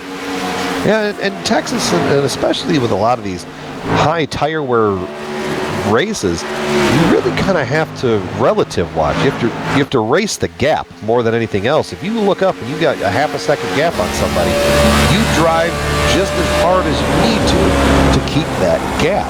So that way you know if it starts closing, well, hey, you got to push it just a little bit. If you're starting to pull away, back off a little bit more. Take it a little easier in the corner. Save your stuff. I think that's where a lot of that art of saving the tires goes. Eckrich not saving his tires. There he goes, down to the low side.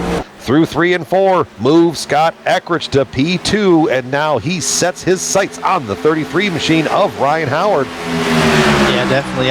Maybe Drew Carroll burnt up his tires just a little bit, but that's just Texas. And you have to correct me if I'm wrong, Brian, but I could have sworn on the last couple builds of iRacing, I could have sworn iRacing increased the tire wear for all oval tracks. So you're going to have to correct me if I'm wrong, or our director may have to correct me if I'm wrong, but I'd have to look at the release notes again. I don't know if it's scientific, but it sure feels like it when you're out there driving. There's not many tracks anymore that you can really just race the track and kind of throw tire wear to the wind. Yeah, definitely. And right now, it's just pretty much tire conserving. So right now, the number 87, Drew Carroll's just going to have the ball in line behind Scott Eckrich and just kind of chill out until he can make his green flag pit stop if we stay green. And hopefully he can get up there and battle for the win. Well, here we go. 43 coming to 42 laps to go. Boy, this race seems to have flown by. Get a lot of good green flag racing, and that tends to happen. But so with 42 laps to go, these drivers, I would see the pit window is probably going to open up anywhere in the next, let's see here, seven laps or so? Yeah, approximately, but I think we're going to have at least one more pit stop after this upcoming pit stop here, Brian. You can go there. If you can make it to the end on fuel, I mean, you might see guys try to get brave and short pit it, but I don't know if it'd be beneficial. So, actually, we're going to take a moment right now and give you an Advocare through the field. If you're looking to add some spark to your life, Advocare gives you a full line of options from wellness and weight loss to those looking for a little more performance from their active lifestyle. Please contact independent distributor James Krahula at james.krahula@gmail.com or the link below. As we've talked about, Ryan Howard is your leader, followed by Scott Eckrich in second. Drew Carroll, Mr. Excitement, in third. Eric Brundy's holding on with a damaged car in fourth, followed by Jonathan Cadell in fifth. Jake Wright in the sixth. Rich Jett matching his car number in seventh position. Rick Thompson hanging out there in the top 10 in that Air Force machine in the number 8th position. James Krahula, our Coastal Safety Auditor's Lucky Dog Award winner, last caution by. Rounding out your top 10 is the number 13 of Jody Green. First car down pit road that's on the lead lap is Rhett McBride. He's been hanging around in the top 10 all race long. I believe he's going to come down and get 4 tires and tank of fuel here, Brian. Oh, that may have been too early. 40 laps to go. He might. Oh, here comes Tommy Ryan announcing he's going to hit pit road. So, and Fowler is announced as well. So this is going to get interesting. Yeah, these guys are a lap down, and they're nowhere near the lucky dog. Interesting for the cars to be pitting as of right now. So right now with Rhett McBride pitting, he was the first car on the lead lap to pit. So now we got to keep an eye on who's going to pit now. Right now, Ryan Howard is sitting on a hot stove and sweating ice water. He has the 2-time winner, Scott Eckrich, sitting right off of his back bumper, and that gap has stayed pretty similar. They've maybe traded a tenth here and there on the overall lap times, but that 70 machine keeps getting closer. Howard is just running his line, though, just maintaining.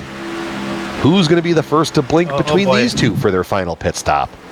I'm not quite sure, but man, right now, Scott Eckrich, he's just on rails right now. And if I was a 33 and you got the car behind you that's on rails, just, here we go, battle for the lead, side by side on the front stretch as these guys go heads down in turn number 1. Number 7 is Scott Eckrich on the bottom of the racetrack as he's going to get by cleanly to the number 33 of Ryan Howard. Just as I was saying nice things about him. I don't know if it's too early to pit because this is about the time James Krahula has been pitting. So I would think anywhere inside of here, you're good to go on fuel. So, I mean, how much tires are going to mean, though? Well, that's the other side of the coin, though. That's what makes this so fantastic. The sooner you pit now, the longer you're going to have to run on those tires. So maybe if you're some of these front guys, maybe you're just going to let that thing almost run out of fuel and try to make that last stint as short as possible. If you're sitting there back in the top 10, then the Cross just hit pit road as well. Oh, Caution as soon as zone. we talk about it. Caution. Oh, commentator's curse, I bet. Yeah. Was it Minnick in the 30? Let's take a look here. Oh, we see him caught up to him backwards here, just a little bit on the track. Let's see what made him go backwards. We catch up here in 1 and 2. Just catch the fence a little bit out of 2, maybe? No. Oh, the car on the outside of the 30 car, Brandon Minnick, he actually made contact with him and it shot him towards the inside of the racetrack, hit the inside wall. And what a bad break for Brandon Minnick. That was the 01 of Benny Ellison, but speaking of a good break, the Coastal Safety Auditors Lucky Dog Award is going to go to Ricky Harden. Finish this replay right there. Yeah, right there. Just a little bit of contact, and that's what sent that car into the inside fence. To me, it almost looks like the car on the bottom was going up, the car on the high side was going down. They met in the middle, and one guy got the bad end of the stick out of it. Yep. And just as we talked about, Ricky Harden going to be the benefactor of that caution. Ricky Harden going to win your Coastal Safety Auditors Lucky Dog Award. Brutus the Lucky Dog looking on. Coastal Safety Auditors, your one-stop shop for fire and life safety equipment and services. So now, the race to pit road. Final stops for everybody out there on the lead lap right now.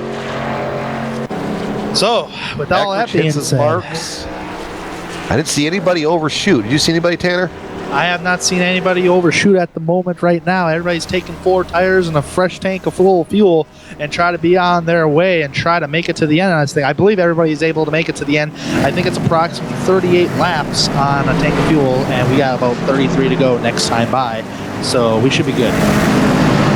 And Scott Eckrich wins the race off pit road. Ryan Howard in second, Drew Carroll in third, Eric Brundys to fourth, Jake Wright in fifth. So that's going to round that out for them there. We're going to take a quick break and come back for the run to the checkered flag. So stay tuned on the other side. We'll have a full field rundown on that one after the caution and bring it to the end here. So stay tuned. We'll be right back.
Welcome back, fans, to the Savage Spinners 200 here on the Global Sim Racing Channel. Scott Eckrich is your leader off of pit road. Now the end of the time, the end of the race is coming up. Pay window is just getting ready to open, and that number 70 machine has put himself into the right spot to try to go out and get himself another victory, which would mark his third on the season.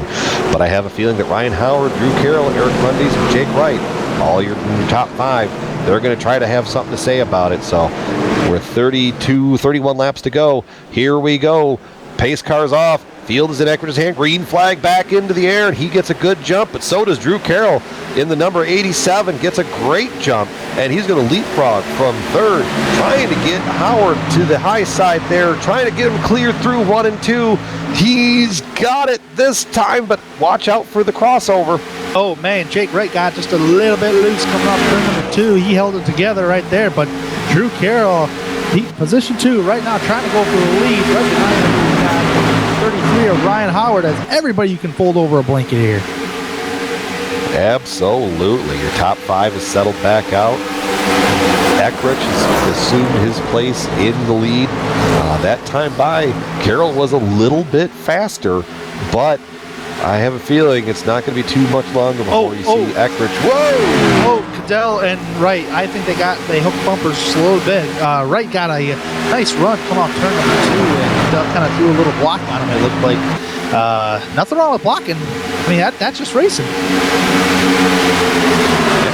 little bit of rubber racing is just fine as well. Oh, yeah, definitely. I mean, that's what we're here for. We're racing. Yeah, and Scott Eckrich wasting no time to whip these horses into high gear and run off. Just laid down a 29.05 compared to 29.2 on everything out behind him. So feeling he's going to be heading to victory lane. No. You just threw it on him. There's still time. I caught myself. Oh, Jonathan Cadell is sitting in the 5th position here, is trying to get underneath the rear end battered of Eric Brundies.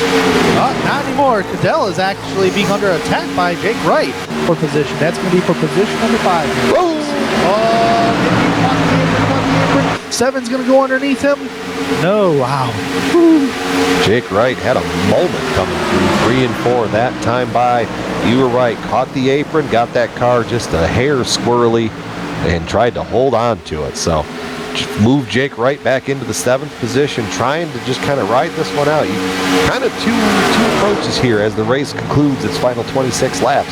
You can try to attack early, or you try to let it set back and ride. Ooh, Rick Thompson caught the apron. Drew still wiggling off the corner. Still wiggling, still loose. So I'm seeing a lot of these guys catching the apron in around the turn 4 area, because you want to get as much low as possible without hitting that apron, because that's where all the grip is. As you can see, Rick Thompson, I believe, is going to about to lose a position from Jody Green. Rick Thompson, James Krahula coming up. Yeah, Rick's going to try to take a more defensive line. Basically what happened there is Rick Thompson spun out. He just didn't find a place to quite fully spin out. He was, as everybody was talking about the hashtag Dirt Confirmed on iRacing, I think Rick Thompson was getting a little bit of practice in the Global Rally car.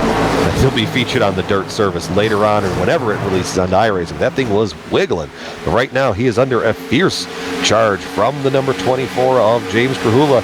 That time by, quick run from the high side and just maintain the lead. Oh yeah, definitely. I mean, back on the Rick Thompson topic right there, and hashtag Dirt Confirmed. Well, he wrecked. He just didn't hit anything.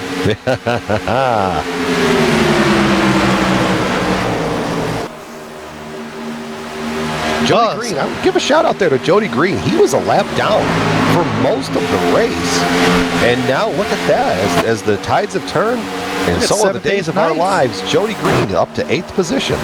Look at 7th, 8th, 9th place. You got Rich Jett, who started 27th. Jody Green started 23rd. And Rick Thompson started 26th. All those guys started outside the top 25, or top 20, I should say. And they're running in the top 10, having great runs today. And I'm not seeing a scratch on those cars. Well, they've just done what they needed to do and just take care of the cars, because they know that the car was going to take care of them. Just a little up update.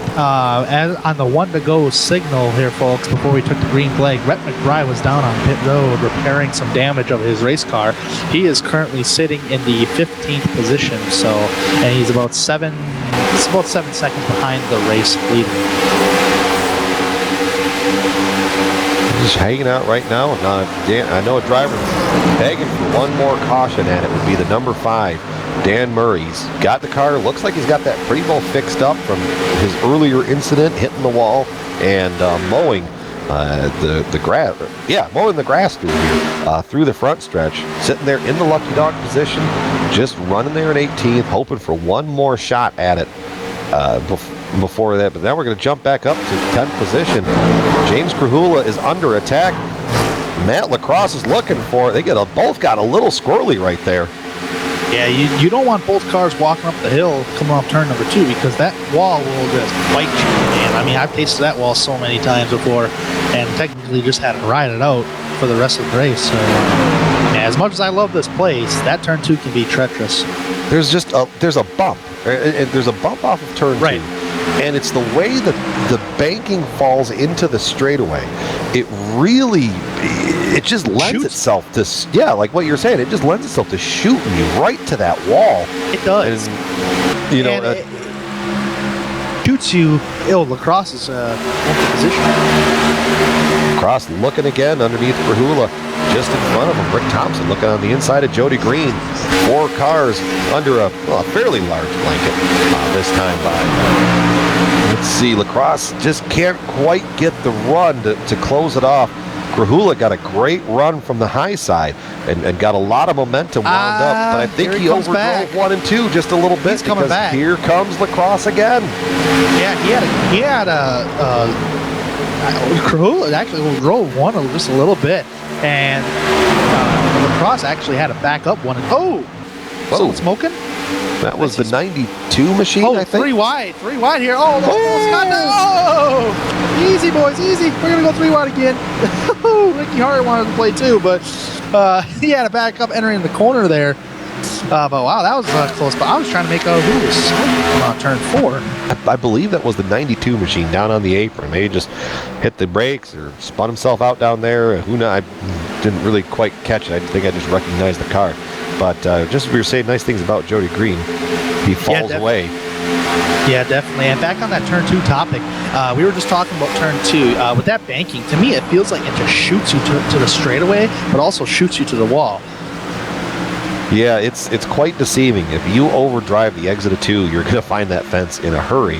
But if you underdrive it, you're going to get past about halfway down the backstretch. So it really is a razor blade thin edge taking turn 2 through the Texas Motor Speedway. Here's another interesting thing I want to document here, folks, is at the start of the race, Scott Ettrick dominated it. He pulled out to, I think, what was a 3-4 second lead. Look at how it is right now. It's just 7/10. I've been keeping an eye on this, just kind of watching the lap times. And for the most part of the run, they were giving and trading about a 10th, and then they evened out. Last time by, Carroll was about a 10th off, but Ryan Howard was right on the leader's pace. So we'll have to see if Howard is maybe saving his stuff to try to make a run for it. I mean, once again, Eckrich was your fastest, running a 30.19 compared to a 30.34 out back and a 30.26 from Ryan Howard. So. Oh yeah, that's dang near 2/10 right there. So kind of pulled out just a little bit, and he was the fastest car last time by on the racetrack. So let's see what it is this time by. Watching the gaps one more time. That lead's growing. 29.04 to a 29.0. Oh no, 29 to a 39. So about a 10th even. Yeah, right about there. So it's looking really good if you're a fan of Scott Eckrich out there. With coming to around 14 to go, coming to 13 to go. Another thing, the winds have actually died down just a little bit. You mentioned that. Yeah, you mentioned that on the offset here as at the top of the broadcast, Tanner. The winds were whipping up at about 20 miles an hour heading down the backstretch. I just looked. They're at about 8 and 9, and now they're picking back up again, hitting these drivers smack dab as they're coming off of turn 2. I don't know. It doesn't look like it from the broadcast booth here, but I had to ask a driver in the interview if the winds were affecting the handling of the race cars. But that's something I'll have to ask one of the drivers once we get the interview done. But yeah, the winds have died down. I have not seen it at 20 miles an hour for a while now. It's been shifting back and forth between 12 to 15 miles an hour, and the most I've seen was like 8 miles an hour. So it's definitely died down a little bit. Right now, the wins are nice and easy for Scott Eckridge. 12 laps to go. He's got about a 1.2 second lead. He's just coasting right now. So, also for new viewers, the iRacing service does not do a green-white checkered finish like you would see in the Sprint Cup Series, Xfinity Series, anything in the NASCAR Series. Once this race winds down to about 5 to go, the next flag is going to end it, whether that be the caution or whether that be the checker, the white to the checkered flag. So, really, if you're Scott Eckridge, you're praying for no cautions. Because, you know, these races, and I'm sure you can back this up, Tanner, these races can just get squirrely with you get under 10 to go and a whole bunch of people pit, 2 tires, stay out, no tires. Yeah, definitely. And as of right now, on a racetrack like this, we're still in the green flag run. And in my opinion, we've had enough laps on these tires to take 4 tires. I don't see anybody taking 2 tires unless they have a win to lock themselves in a chase to try something. But although I think everybody's going to take 4 tires just because we were on so many laps on these tires already. It's a bold strategy, but anybody that is a frequent driver of any official public racing will tell you that they have seen crazier things. So we'll just have to see. I mean, if you're Scott Eckridge, you're not hoping for a caution. Dan Murray, you're praying that someone gets spun out and goes for a ride and brings out one more caution flag just to get him back on his lead lap. Looks like we might have a battle for second place shaping up, ladies and gentlemen, as we got number 33, Ryan Howard. Caution is out. That changes the complexion of this race. It was the 91, Steve Gottschalk, wounded. I think he lost it all the way down. Yeah, he got on the radio. He said he kissed the wall come up turn 2, and then he stepped on the gas again, as he said, and he said he just lost it on the backstretch. Oh, Ryan almost got through it. But Director Andre, can we get an onboard of who was driving right behind him? The 13. Get an onboard of Jody Green the next time by. Oh, this is going to be a good view. Just trying to spit. And then Tommy Ryan. Tommy Ryan, yeah. He was committed to the outside, and that's, unfortunately, he just spun up there. So now back out front. We're 8 laps to go this time. Everybody hits pit road except for Eric Brundys. Rich Jett has stayed out. Who else is going to stay out? Oh my goodness. This is going to get interesting, Tanner. Oh no. Oh boy. As I just talked about. Dan Murray's going to take your lucky dog. So he's going to go around. Coastal Safety Auditors, your one-stop shop for fire and life safety equipments. Brutus, the lucky dog, overlooking. Murray's going to get on there, and he's just going to go bonsai through the field. Oh, my goodness. This is going to get interesting. I see... 3 cars stayed out. Yep, 3 cars have stayed out.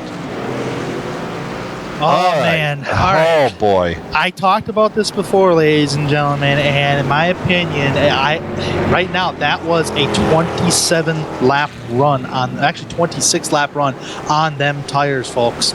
So, with that being said, I would have came down taking 4 tires. That's just my own personal opinion, but who knows? We'll have to see how this all unfolds.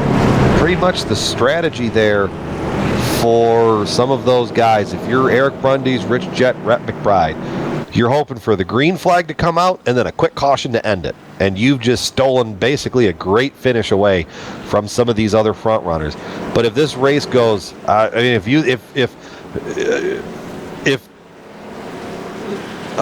I'm sorry, I'm listening to James Grahula talk back and forth. This would be a moment where you find whatever deity you believe in and go for it. Something else that we kind of missed there, looking right behind Scott Eckridge, Ricky Harden. He took Ricky two Harden. tires. Oh boy, 2-tire gambling for Ricky Harden, trying to do everything he can to get a good finish after a mishap earlier in the race. Oh man. Well, yeah, I think if coming to, I still think Eckridge can get this. If they get enough of a run, I think he's got it. I don't know. Man, if you're a driver... That's too many laps, I think. I mean, I can see on like a green-white checkered situation, but yet again, they don't have a green-white checkered system. But if the green flag comes out with 2 laps remaining, and the next time by, you come and take the white flag, I mean, then maybe, but I think that's just too many laps. I think you're right. I mean, let's see here. Drivers are forming up. We're going to be 5. We're going to get a restart You're here going to get the one to go right here. 4 laps to go. I think it's going to give Scott plenty of time to jump up there and get around him. That's 1 to go right here. 5 to go this time by. When we take the green flag, folks, it'll be 4 laps remaining in this race. And I think that 4 fresh tires is definitely going to pay off for Scott Eckridge. And just like I said earlier in the run, no green-white checkers. So if these guys go off into turn 1 and wad it up, well, that's going to bring out the caution, and that's going to give the win to whoever...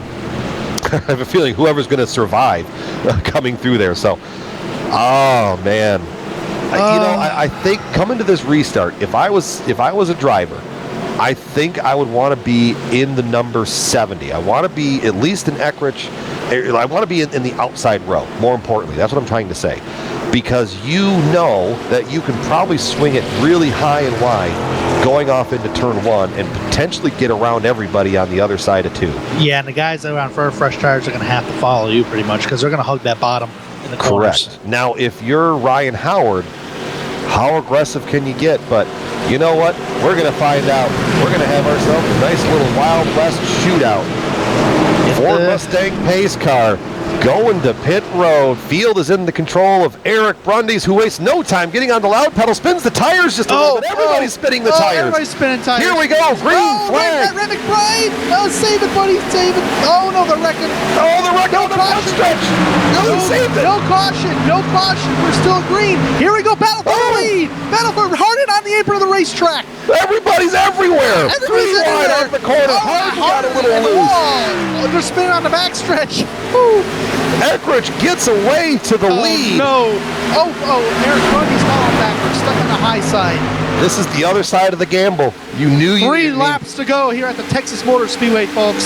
Scott Eckridge up front, Ryan Howard, Jake White, Drew Carroll, Jonathan Cadell, the top 5. Brundys just gets caution is out. Caution is going to come out. Caution's going to come The out. checkered flag is going to go to Scott Eckridge.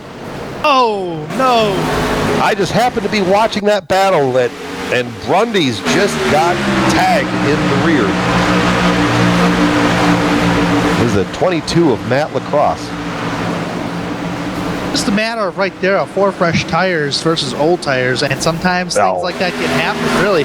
But Rich Jett, Dan Murray involved. Rich Jett had Great run going tonight. You feel bad for those guys, but hey, where did Jake Wright come from? He's finished in 3rd position. He got a great restart there and got out there. Jake Wright restarted in the 7th position there, Brian. I just looked back. He restarted 7th, and now he's going to finish 3rd. Wow, folks, what a tremendous finish here on GSRC. Here at the Texas Motor Speedway. It doesn't get any better than that. As a race fan, that got me excited. There were so many cars going so many different which ways. You just kind of stare at one part of the track and hope and just call what comes out in front of you. Unfortunately, though, the great race is going to end up underneath the caution flag, but that's going to be a great news for Scott Eckridge, who will take home your victory and bring home his 3rd victory of the year. Man, I thought we were at Daytona and Talladega for a second with everybody in the middle, outside, going through the grass or something. Oh, my goodness. I think everybody was just looking for some free, clear place to run. Yeah, congratulations to Scott Ettrick, who's going to win this race here at Texas. Pretty much a dominating performance. Hey, Tommy Ryan gets your lucky dog there. Dog towards the end of the race, yeah. Ryan Howard will finish second, and Jake Wright will come home in the third position. And I believe I was just kind of hearing some back and forth there between Jake Wright and some other people that we might not get to talk to him post-race because I believe he has another event that he has to go talk to. So maybe we'll get Drew Carroll in, or we'll figure somebody else. We'll try and get 3 interviews for you on the other side. But more importantly, we will talk to Scott Eckrich. Like we said, bringing home his 3rd victory of the year. Now you can wrap up that chase berth in a bow and put it on layaway, kids, because that's just how good that driver is. More the bonus points for entering the chase, the better there, Brian. I mean, so that's pretty much going to give Scott Ettrick a position, an advantage position if the chase started today. And man, he would be building so much momentum entering the chase. Absolutely. Scott Eckrich underneath the caution and checkered at the same time to win the Coastal Safety Auditors 200 at Texas Motor Speedway. Thrilling victory, thrilling race. Goodness, I thought they were all going to wreck coming off going off on the restart there. Rhett McBride was able to keep it pointed straight. A couple other guys were able to keep it going, and then, goodness, I mean, I feel gutted for Ryan there, trying to get up there and get a win. I have a feeling his time's coming. It's just going to be a matter of when for the driver of that number 33 machine. But as you see Scott Eckrich take his little victory lap through turns 3 and 4, we're going to take a quick break and a victory lap of our own. And we're going to come back on the other side with a full field rundown and post-race interviews. So as you watch that number 70 machine make the donuts on the front stretch of Texas Motor Speedway, we will be right back.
welcome back to the Savage Spinners 200. We saw a thrilling race full of excitement and a little bit of strategy with a whole lot of crazy there at the end. So without further ado, I'm going to go through a full field rundown here for you. Scott Eckrich bringing home his third victory of the year, followed by Ryan Howard. I'm sure he's getting tired of finishing in second place, but his time's coming. Jake Wright jumped up to third somehow through all that chaos.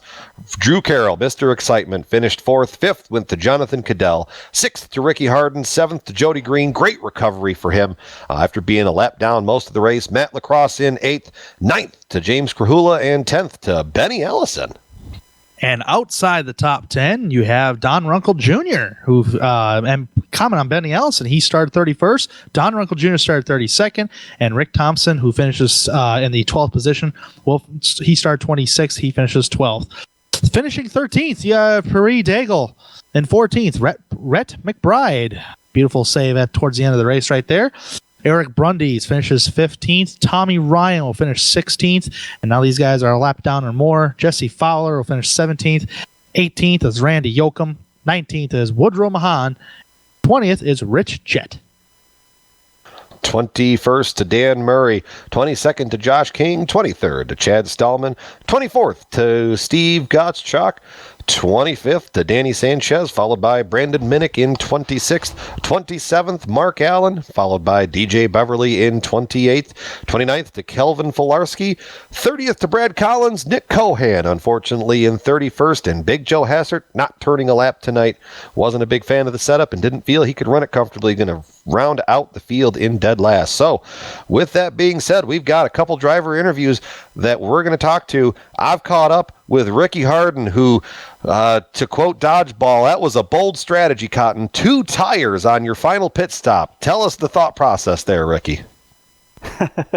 Yeah, the thought process was I was in 11th when the caution came out, and I said, man, if I'm going to turn this race into anything, I'm going to have to just go for 2 tires. I knew it was going to be really, really hairy, and on that restart, I clipped Rhett McBride. I'm real sorry about that. That's the last thing I wanted to do. I'm glad he didn't, wreck in front of the field and did his best hanging on to it. Luke's grabbing at my headset right now, but it turned out all right. It was really, really loose, but I'll take 6th. I wouldn't have got it otherwise. It was a great recovery. If you got the lucky dog at some point, I think it was 3 cautions into it, and you finally got back on the lead lap. Tell us about the day. I mean, there's a lot of controversy. A lot of guys seem to be not too thrilled with how the car drove. But tell us from your driving seat, how did the low downforce package affect Texas Motor Speedway today? Yeah, through 1 and 2, it was really, really hairy. It wanted to kind of spin on entry, and it really wanted to spin on exit. You really had to play with the throttle and just be really, really smooth, and that's difficult for a lot of guys that aren't as experienced in this car. As the race went on, the track rubbered in, and it actually felt way better near the end. So I didn't really have any complaints at the end. It drove pretty good. Yeah, absolutely. We're going to keep going on here. We're going to get on to talk to a couple other finishers. So any kind of final thoughts before we head off to a completely different speedway next week and tame the high banks of Bristol?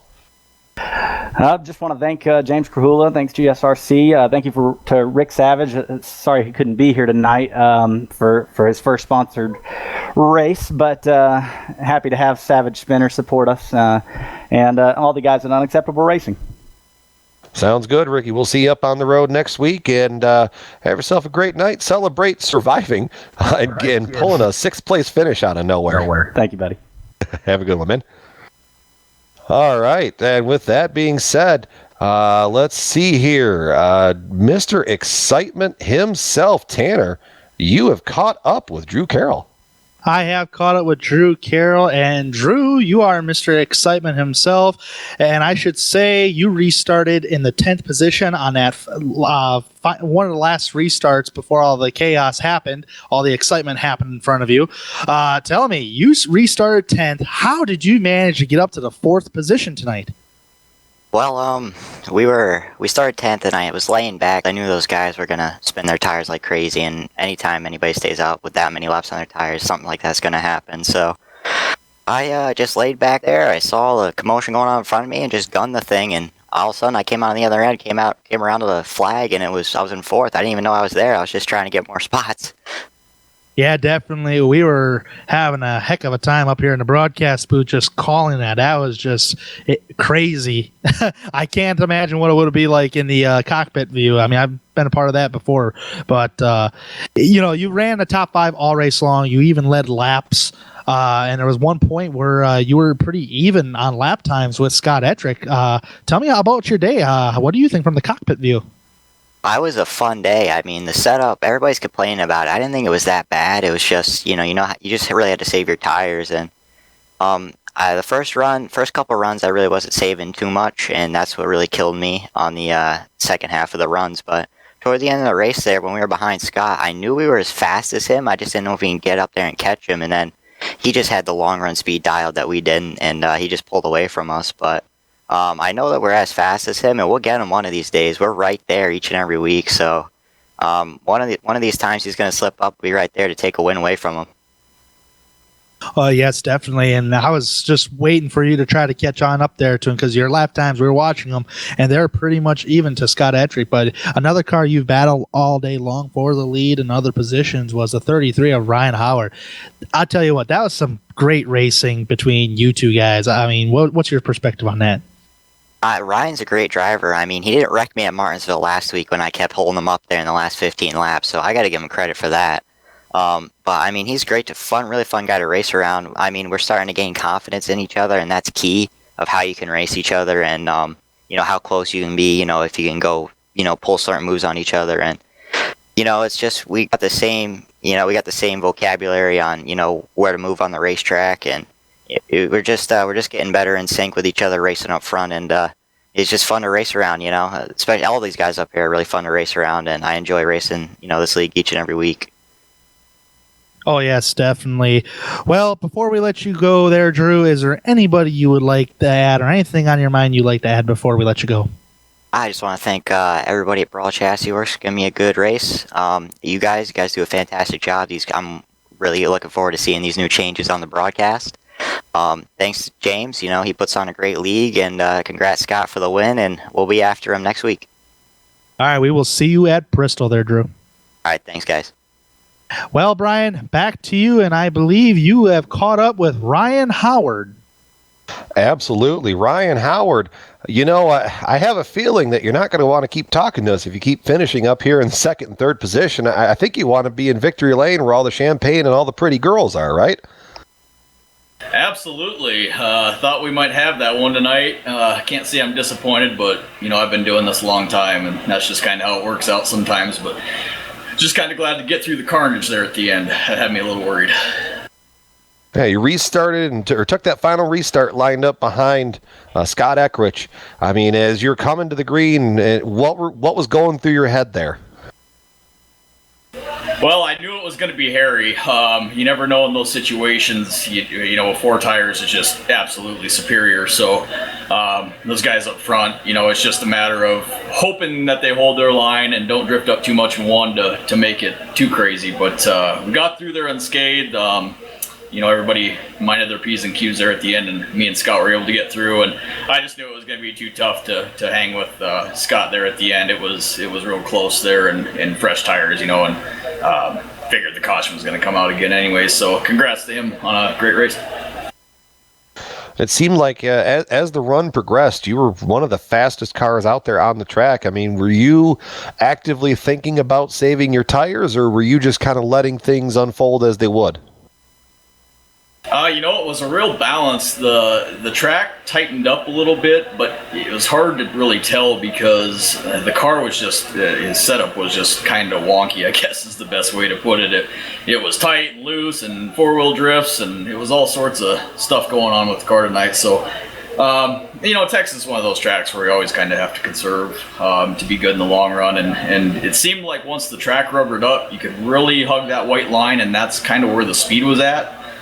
Floating it in and just kind of letting it come off straight. So I think a couple other guys figured that out. I thought I had the edge there about the third run from the end there, and I think a couple other guys figured that out and were able to pick up their lap times with me. So that kind of evened out the playing field a little bit at the end. And just a balancing act between who wanted to run hard and run for the win there at the end. Absolutely the case. We were noticing it up here in the booth that you just seemed to have a way through turns 1 and 2 that was able to kind of get real close up to whoever was in front of you. It just seemed like the exit is where that little line didn't quite work out. So, I'm sure you're disappointed with not bringing home the victory, but hey, you know what? You brought home second place, and sometimes that's not a bad day, especially coming out of a restart where the top 3 stayed out on about 27 lap old tires.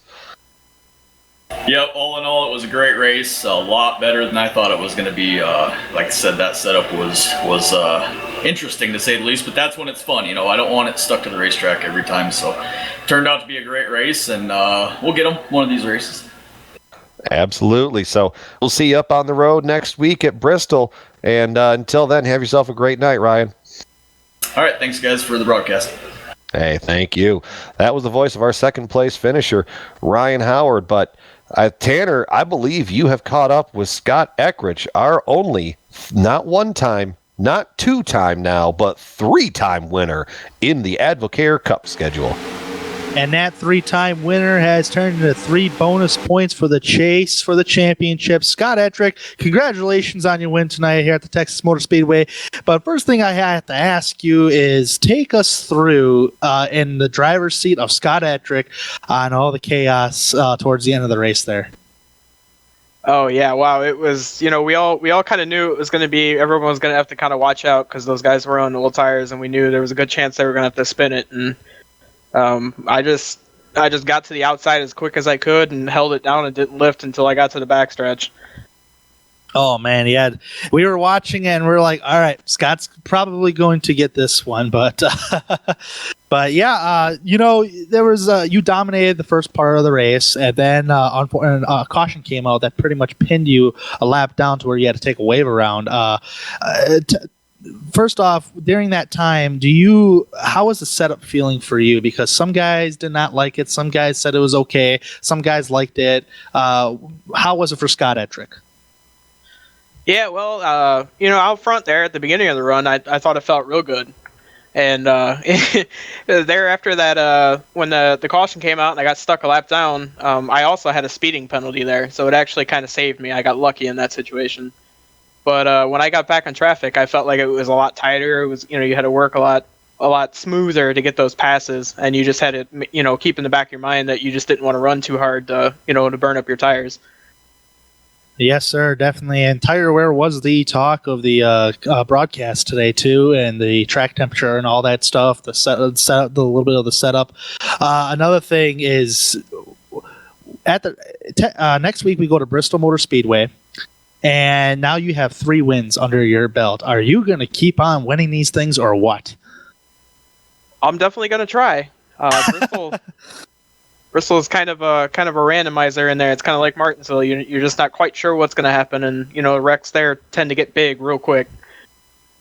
Well, Scott, being fast almost every week and being consistent puts you in that kind of a position to win races. So, once again, congratulations on your win tonight here at Texas Motor Speedway. Before we let you go, is there anything on your mind that you would like to say, or anything you'd like to give out?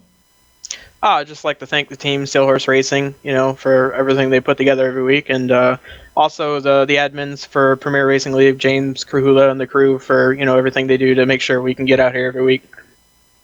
All right, Scott, we're going to let you go to put on that cowboy hat and shoot the guns, and you enjoy your victory. Thank you.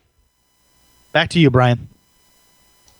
That was the voice of Scott Eckrich, 3-time winner so far. Got himself nice and locked up into the chase for the championship at the end of the year. So, Tanner, that was a great one today. I mean, any kind of final thoughts that we've got for the viewers at home?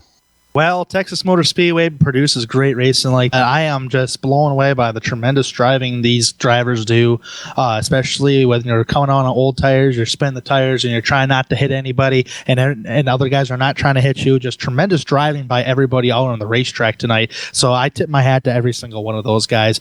Next week, we go to Bristol Motor Speedway. That's a great short track. I love Bristol. I love the short tracks on the NASCAR circuit. I'm really looking forward to it, Brian. It's going to be a great show. So without further ado, let's send these nice folks on home, and we'll get on the road and catch everybody next week. So, without further ado, we want to give thanks to our presenting race sponsor, Savage Spinners. Savage Spinners are unique river and stream lures created in the Pacific Northwest, handmade quality from the United States to entice fish at an affordable cost. So, thank you for them for being on the title sponsor. We're going to give a shout out to James Krahula, our overall league organizer, and Advocare for being the presenting sponsor on the Advocare Cup Series. And if you're looking to add some spark to your life, Advocare gives you a full line of options from wellness to weight loss to those looking for a little bit more performance from their active lifestyle. Please contact independent distributor James Krahula at james.krahula@gmail.com or the link below in the description of the video. We also want to give thank you to the software and the hardware that we use for our broadcasts that you can see listed on your screen right now. Thank you to Tanner, Amjad, and Dougie. If you'd like to find out more about the Global Sim Racing Channel, you can find us at www.globalsimracingchannel.com, along with archive races and upcoming broadcasts. We are also on Twitter at GSR Channel and Facebook at facebook.com/Global Sim Racing Channel. Special thank you to Eric Ekholm and Casey Lalonde, who both provide music for our broadcasts. Their music can be found at locations listed on the screen as well. As we've talked about, next week, April 12th, the Coliseum in Bristol, Tennessee, the Coastal Safety Auditors 200. This time next week, 9 o'clock. So, tune on in, and we'll see you then. We also have other upcoming races for other series on screen, so check those out and mark them down on your calendar. And until next time, race clean, race hard, and I'll see you on the track.